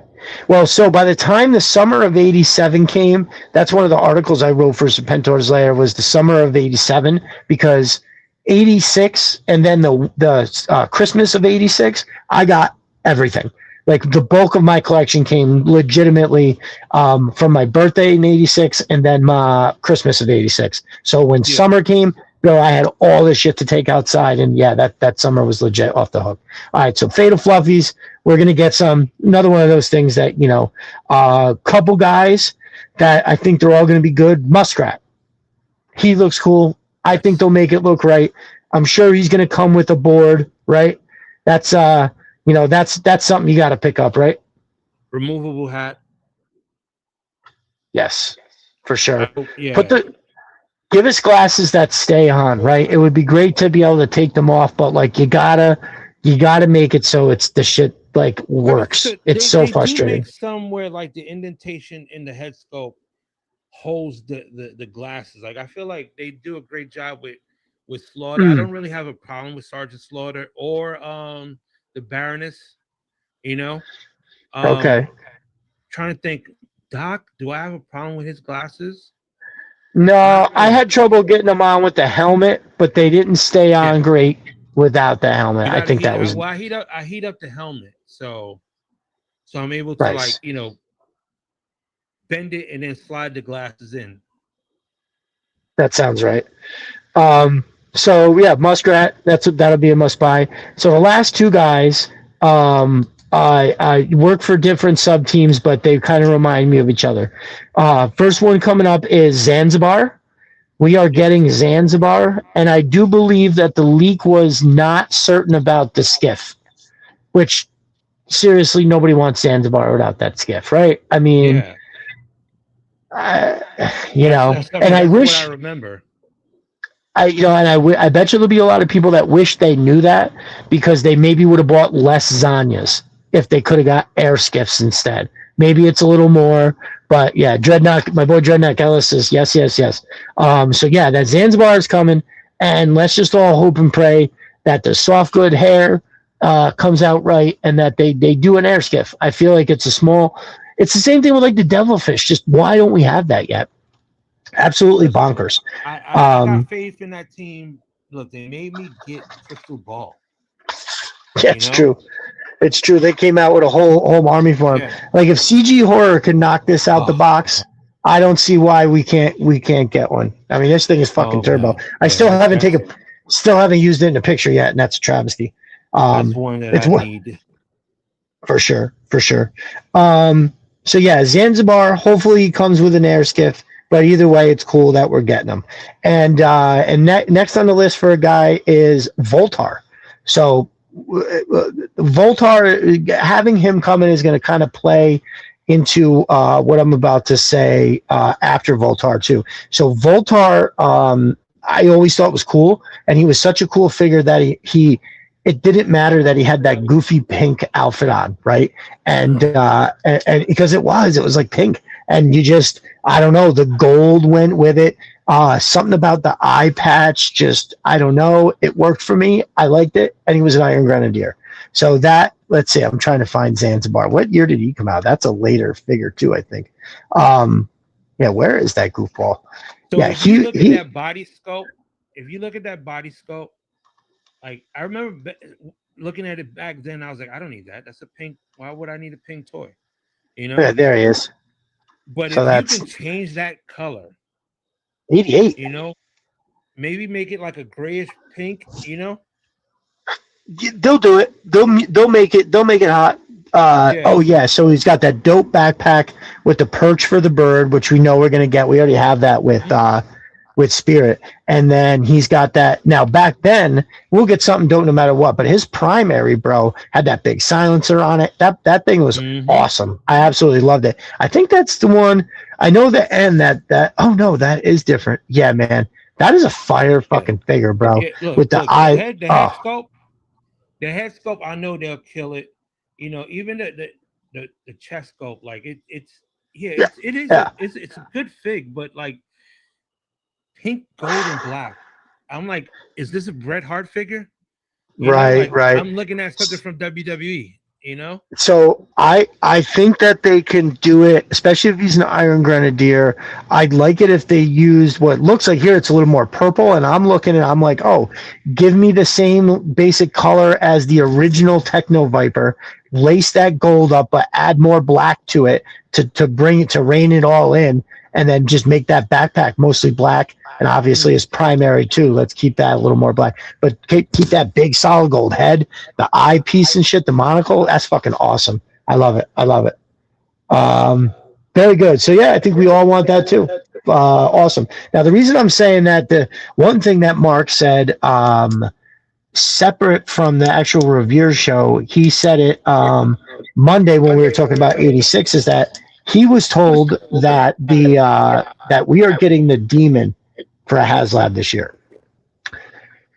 Now, I don't know if that's the same source. I don't believe that it was. Man, why am I echoing all of a sudden? Can you try to move back? No, I think it's me. That's I am. There we go. That's better. It's echoing on, I think, your end. But there we go. We're good. So I would take a Demon. I would be damn near insufferable if we wind up getting a Demon to go with this HasLab. I mean, sure.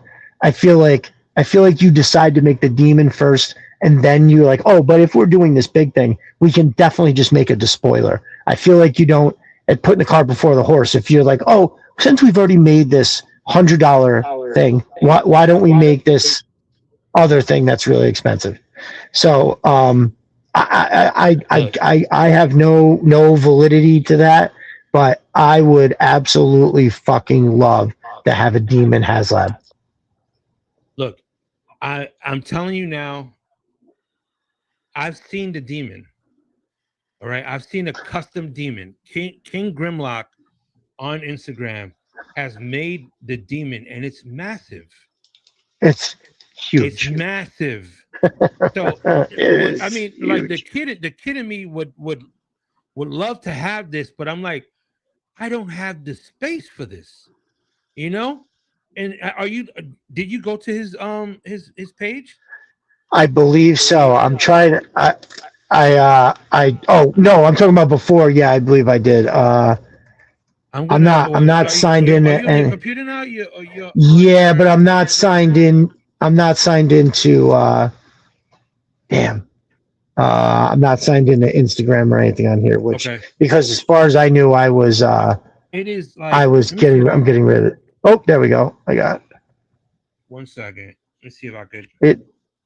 It's showing me. I don't know if you guys can Sign up. see it. Okay. Like, Wait, look is at this the right Savannah one? on the. Shit. Like Savannah's sitting on it and looks like a little. She looks tiny on that. Multiple King Grimlocks up here, and I don't think I'm not having any luck finding the right one. What is his actual at? King Grimlock. So it's all together. It's KINGGRIMLOCK.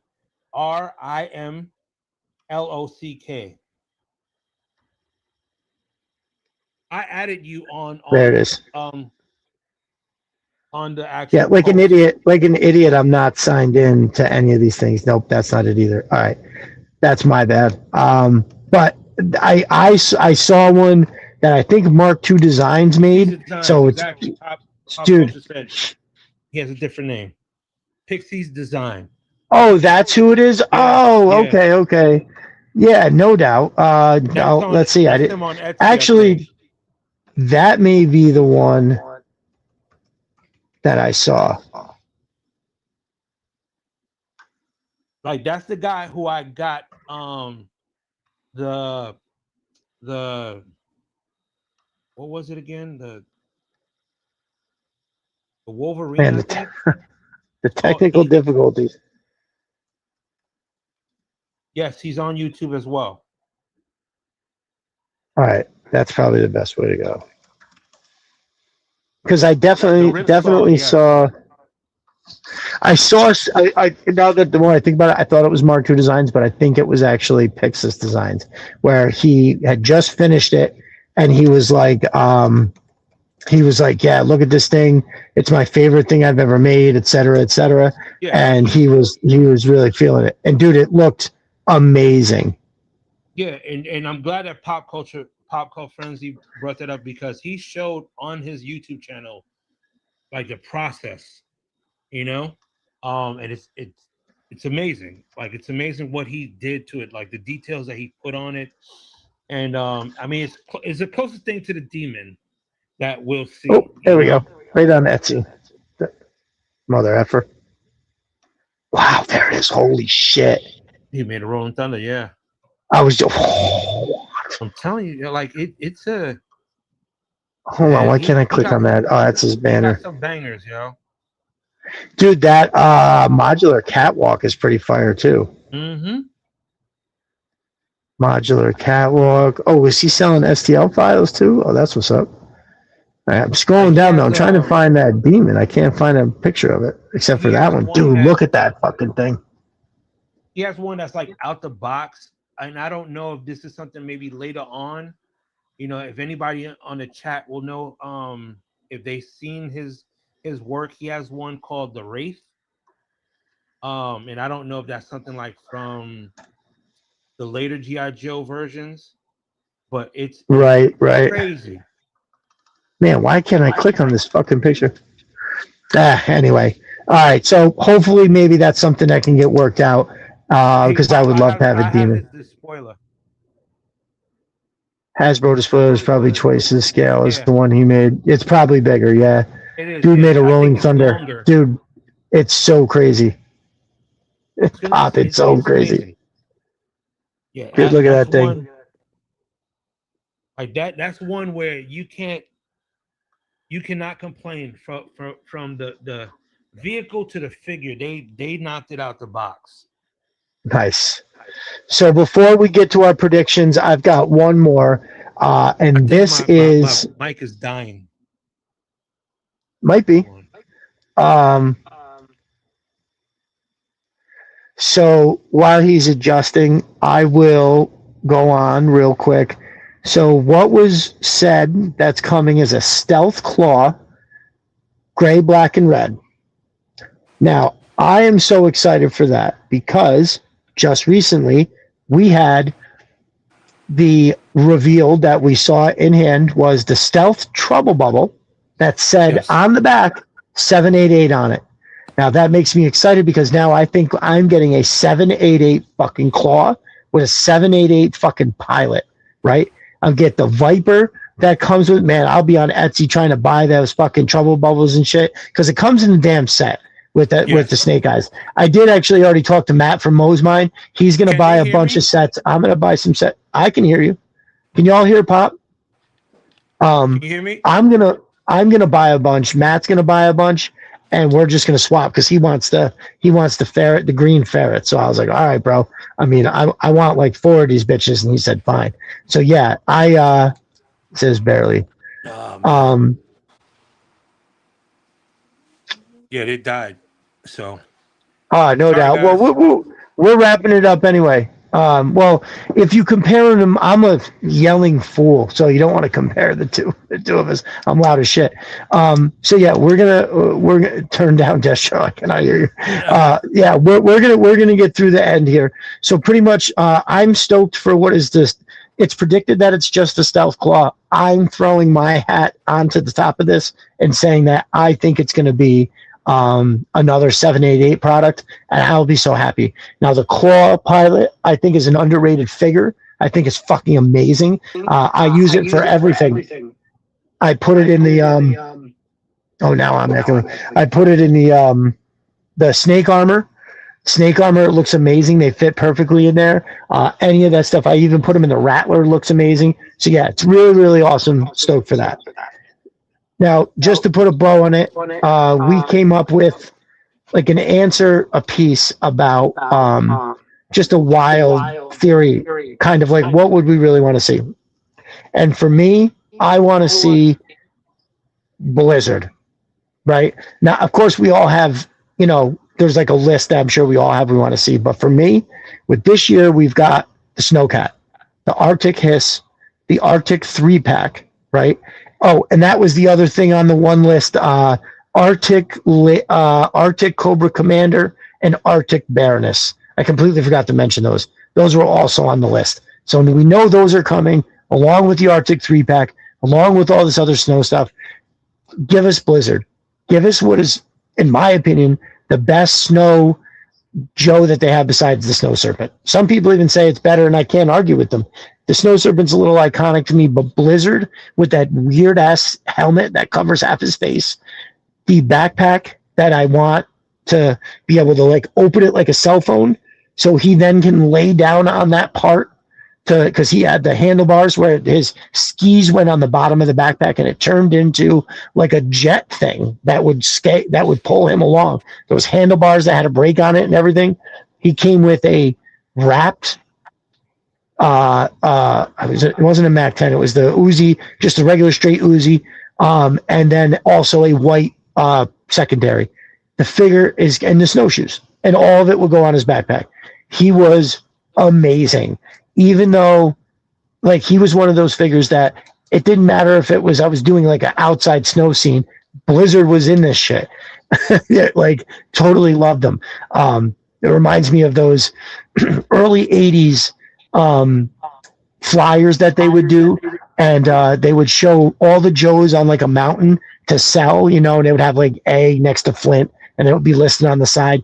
Well, in the middle of this mountain that's clearly like in the middle of a hot sunny day, there'd be one tiny little patch of white cotton that had snow job on it. And he would just be like skiing this one little portion of the thing. I always thought that was hysterical. Even as a kid, you're like, that looks stupid. Just pretend he's just, you know what I mean? He's shooting. It's fine. You don't need to snow. So, but that is my crazy prediction. I would really like to see Blizzard, but they got to do him with a deluxe, and he's got to come with everything that I'm talking about there. So that's what's up. What about you? For my chat, I mean, for my mic. Sorry about that, guys. I want to stay in the winter phase. We're getting that 3-pack, but I feel like there are no big guys. There are no big, winter gear for like, gung ho, for slaughter, for roadblock. Like, give us a big scope so we could just, switch out. I'll buy multiple and I'll switch the neck and head. That's easy. So if they could give us a big guy with winter clothes, I'll be cool. I love it. I love it. You know what? I wanted to say Arctic Stalker. Dude, that's not, I brought this over to show it again because this motherfucker, they should make this too. I was going to say that as well, but I've said this a bunch of times, so I went with Blizzard, but that figure, every time I look at that, I'm like, that's one of the best 3 3/4 figures I've ever seen. Dude, an Arctic Stalker, he's got to be coming. Wait, wasn't that on the leaks as well? I'm pretty sure they said that there was no, yes, he was actually. God, so that's 3 figures I missed. I don't think I don't think they alluded to kayak this or that, but I can't imagine they're going to do it without all the shit. The kayak. That's something that you need for him. Like that was something that they brought up, especially with the not only in figure form but in the cartoon. So like, you got to give us the kayak. So, in the movie Independence Day, the invading alien race immediately made all human beings set aside their differences and come together to fight for a common goal. And if Hasbro drops Stalker version 2 without a kayak, you will see people come together in a very similar way to take down the fucking doors of Hasbro, because it would be criminal. It would be criminal. It's not something, and this is when people ask, like, oh, do you have any complaints about Hasbro? For the most part, no, other than, price, whatever. But, like, but that's across the board. For sure. But the retro Snow Serpent, bro, they should have gave him the exact loadout that he had as the original 3 3/4 did, with the foldable stuff. G.I. Dave has actually listed most of the stuff right here. Yeah, the foldable underfolder AK, that rocket that it came with, like all that, and all that fit on his backpack.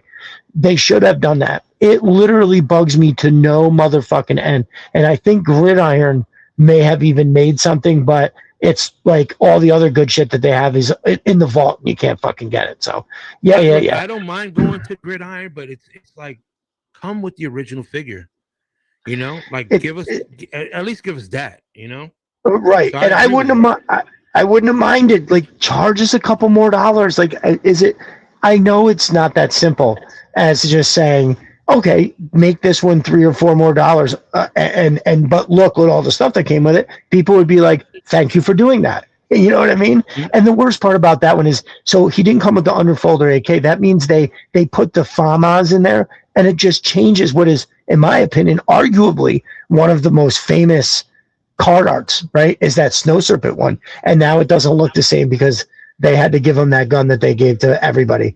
It's almost like at this point, it's a sign of, is this figure lame or not? Most of the figures who get that FAMAS, it's like except for, there was one figure that wasn't bad. I can't, because I have a bunch of them. I can't remember what it was, but yeah, like the new Special Forces guy got it. And I just remember being like, oh God, why is this in here again?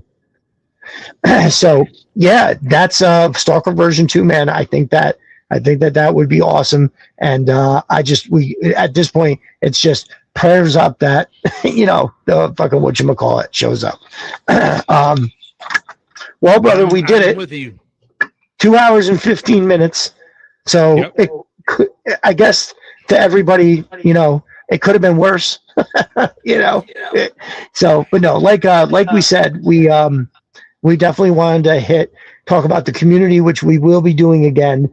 I would like to kind of, I'm probably going to do another giveaway, too. That way, it brings people in from, like, especially on the Facebook groups, people that maybe, they don't, never seen us before, never heard of any of our shit. But all of a sudden there's a giveaway. It's good enough to get somebody to take a look. And then the next thing you know, they're like, oh yeah, these guys are cool. I'll have to come back for this, every time that they do it. So, so thank you all for tuning in. Of course, the community continues to reign supreme on just about anything that I pop up on this channel.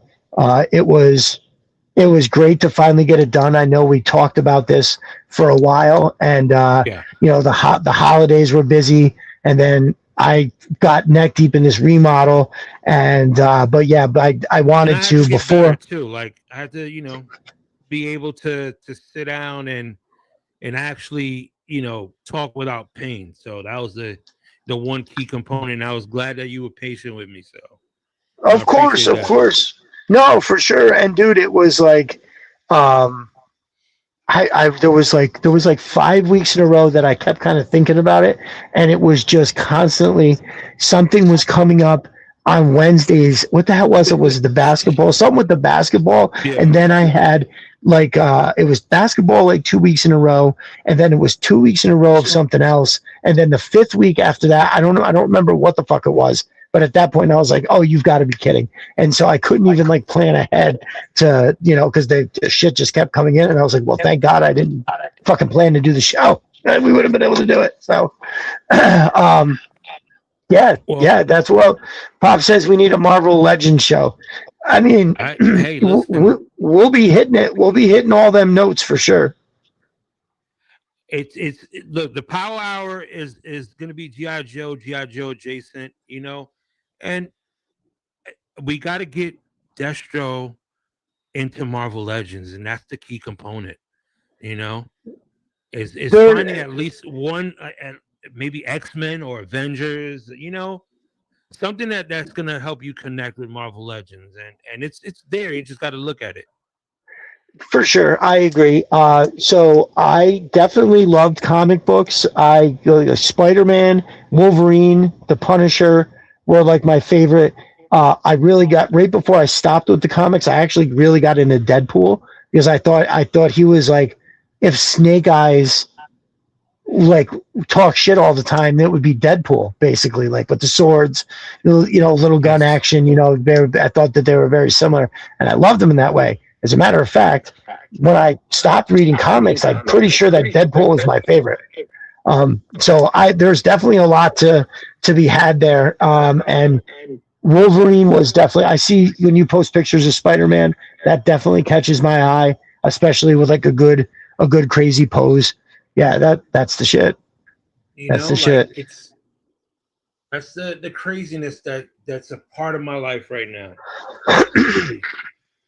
But it's getting my stuff together and just enjoying it, like enjoying the moments. Sometimes it's right. That dog pile, and you're looking at it and you're like, all right, well, I'm gonna have fun today. I'm gonna move these things, and sometimes it can look like it's overwhelming, and then you realize, you know what, I can take this batch and do a photo shoot with it, or do what I wanted to do and get them in order. So, it's something to keep me busy and keep me sane, and also right. It's a conversation piece throughout throughout X and Instagram. You know what I'm saying? I love the feedback. So awesome. I love it. Well, it was awesome, like I said, to finally do it. And we will definitely get another one in as soon as we can. Softball schedule, I think, has got to be coming out. I know opening day is on Sunday. I think they got the shit planned, so that will definitely help. With being, yeah. Oh, dude, it's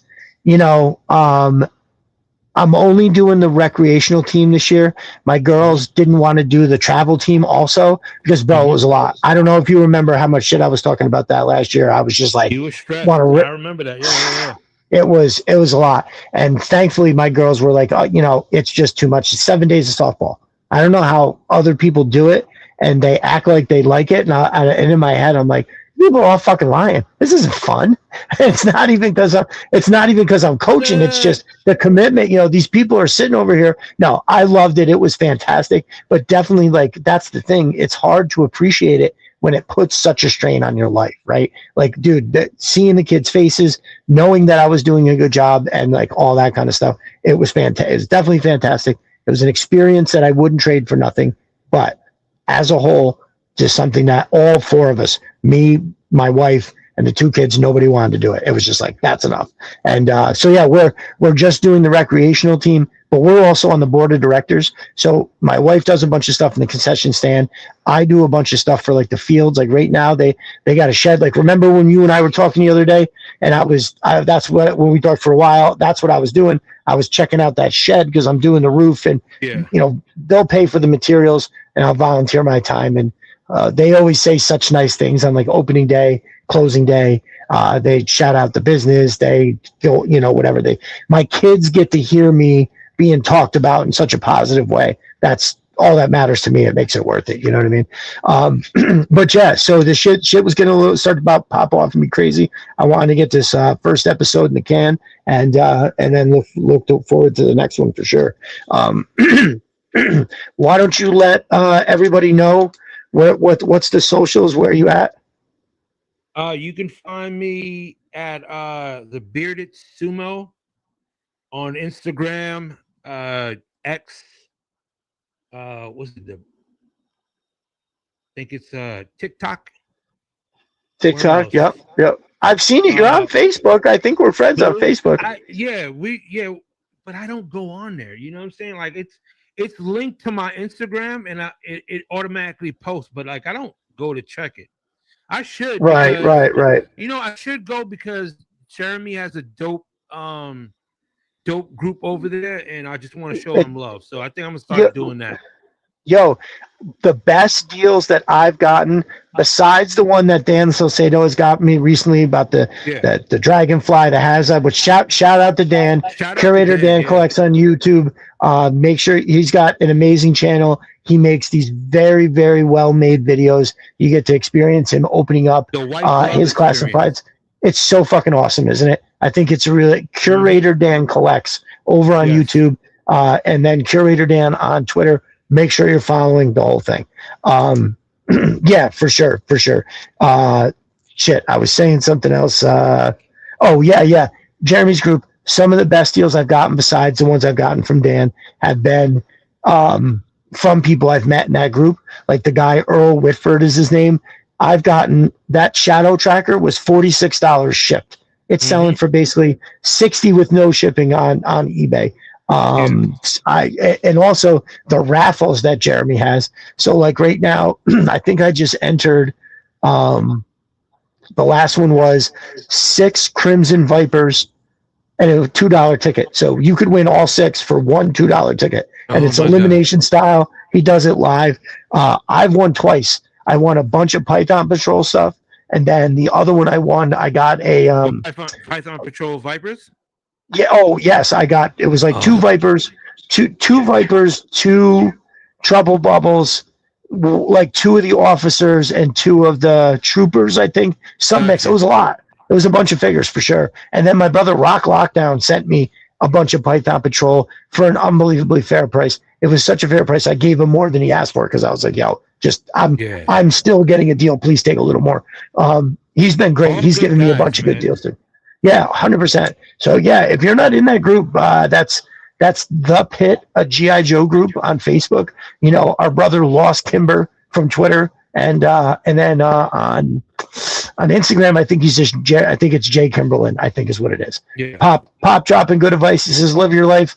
Don't take advice from people who don't have what you want. 100%.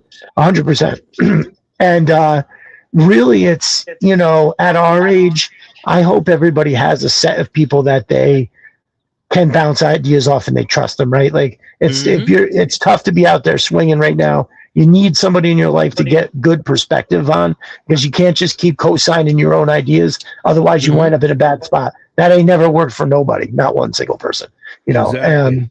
Yeah, I have a bunch of great family, and I still barely made it out of my teens alive, because it's just, you know, life is hard for everybody. So get them people in your life. Here, you know. Nice. So that's where you can find Jay. Also, don't forget, also he's on at YouTube. I'm gonna start posting more shorts. You know, I might do a little, 3-4 minute format, but I'm definitely gonna do more shorts. I have a couple of videos that I'm editing now that I'm gonna post in the next week. So stay tuned for that. Same Nice. name. That's what's up. YouTube, TikTok, Blue Sky, Instagram, T Public. The T Public. Don't forget that T Public. Also, shout out to Pop. Popco Frenzy's got a couple shirts on T Public too. Don't forget to swing by and check those out. Absolutely. And make sure you're following Pop, because 150 figures have from my collection. I think it's a little more, but 150 I know for sure have come from the links that Pop provides as a service to us in our community. I always want to shout that out as a service that he does for us, and I don't mean that in a I don't mean it in an impersonal way, but he is providing a service for all of us, Yeah, that is insane. 150, brother. I think right now we're at 149. So we'll have to do a little something. I think when I hit 100, as well as the holiday drive, Pop donated $350 gift cards. I threw in some figures. Some people got some good shit. That's awesome. It was really great. He really came up to bat on that. But yeah, brother, 150 for sure. And also with other people, I tell, share his stuff. Like when he's got, even if it's just the Gi Joe stuff, that way, because we all miss stuff sometimes. So if everybody's just throwing him a repost, it's good for his engagement. And then, everybody gets to see the deal. So for sure. I mean, there's been some other people. Listen, Jeremy has DM'd me a few times and definitely helped me out. So I have to say that as well. But 150 figures from Pop's links, and I know I'm getting the best deals. If you add it up, I probably saved at like a roundabout, I would say an average of $3 a figure, right? Sometimes they're real low. Sometimes it's just, it's been sold out, but here it is again. I would say I probably saved an average of $3 a figure. That's $450 over the course of a year. That's a lot. So make sure you're following Pop. Like I said, provide that service, brother. We appreciate you for sure. And also repost. Yep. And don't forget, commissions are open with Jay. Like I always say, everybody's, especially when you're into this stuff we're in, because this is comic adjacent, it's video game adjacent. If you have kids, have them draw something for you, because I've seen the power of that. People get that shit all the time. So my brother Mark, who lives over in England, there's the guy Cole Art Creative that does the designs over there. The little short, the Gi Joe characters. I commissioned him to just draw a few of these cards and send them to Mark, because they're already over there. The shipping alone is what is expensive. When I got them from him, it cost, I think it was like $60 something to send me 3 cards. That's it. So I was like, you know what? Instead of paying that, how about the guy that lives a couple towns over or whatever, make a couple of these cards and send them to Mark? Which reminds me, I got to ask Mark if he's gotten those yet. But anyways, we're here. Jay is open, and he's an amazing artist. I know if you're here, you had to have seen something he's posted by now. But if you go to any of his pages that, like he told you where to find him, you'll see any of the work that he has, and reach out. Buy with confidence from my brother for sure. All right. And you got it. So I am Destro Designs and Viper Den Studios.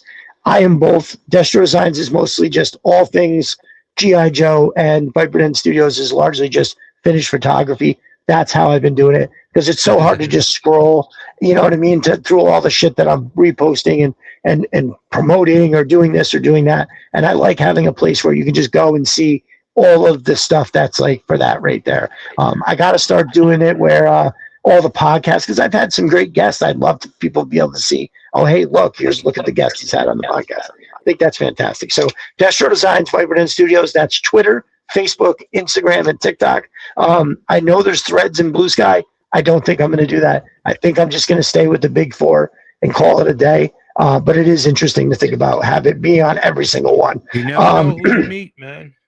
Well, dude, I noticed even once I got my TikTok back that there's been a handful of people that have already subscribed to the channel that I didn't know until they saw my shit on TikTok. So that's what's up. Yeah, Twitter, Facebook, Instagram, TikTok, Destro Designs, Vibrant Studios. On YouTube, I'm Destro Designs. You will find us here when we do the Power Hour. It's going to be on Wednesdays at 8 o'clock. Mostly, right? I'm sure if we want to get one in and we've got a shuffle, there's no reason to be, we'll let people know in advance when we're doing it. Yeah, you'll know. And hey, there might be times that we just hop on. If news drops and I'm available, you're available, boom, let's, we'll get it done. But that's what's up with that. So on Saturdays on my channel, also, I am live from Viper Den Studios. Like I was just saying, I've been blessed with amazing guests. Jay was on once, and then I think he popped in on your birthday, right? Or something along those lines. For sure. That's when I was half asleep. Dan Salcedo was there for that one. It was fantastic, man. It was a nice, it was an excellent cameo for sure. So that, the live from Viper Den Studios, that's Saturday, 8 p.m. Eastern Standard Time. This week I have Talib from Figure Fight Club coming in. Nice. The following week, right now, I believe we're booking it with Gi Dave is going to come on. He's got some cool stuff to talk about. That's awesome. Yeah, for sure. That one's going to be not on Saturday. That one's going to be on Thursday. My daughter is in a play Friday, Saturday, Sunday, so I'm just going to push that back till Thursday, and that's the 24th. And then on the 1st, I have my brother from 3POA podcast, Laser Pants, is swinging up. Very, very cool of him to take the time to swing by. He was on with Mark and I, Destro's or Speed Animal. We had a good time. So excited for that he's going to come over. And I think I'm going to invite Mark for that and see if he wants to come on too, because I think the three of us were great. Also Tuesdays and Fridays, I am dropping articles on serpentorslair.com. You can also find Serpentor's Lair on Twitter, Instagram, and Facebook. My brother Adam is a great guy. He's let me put out these stories that I'm having a blast writing. Really hitting my stride in terms of, I feel like the rust has come off mostly.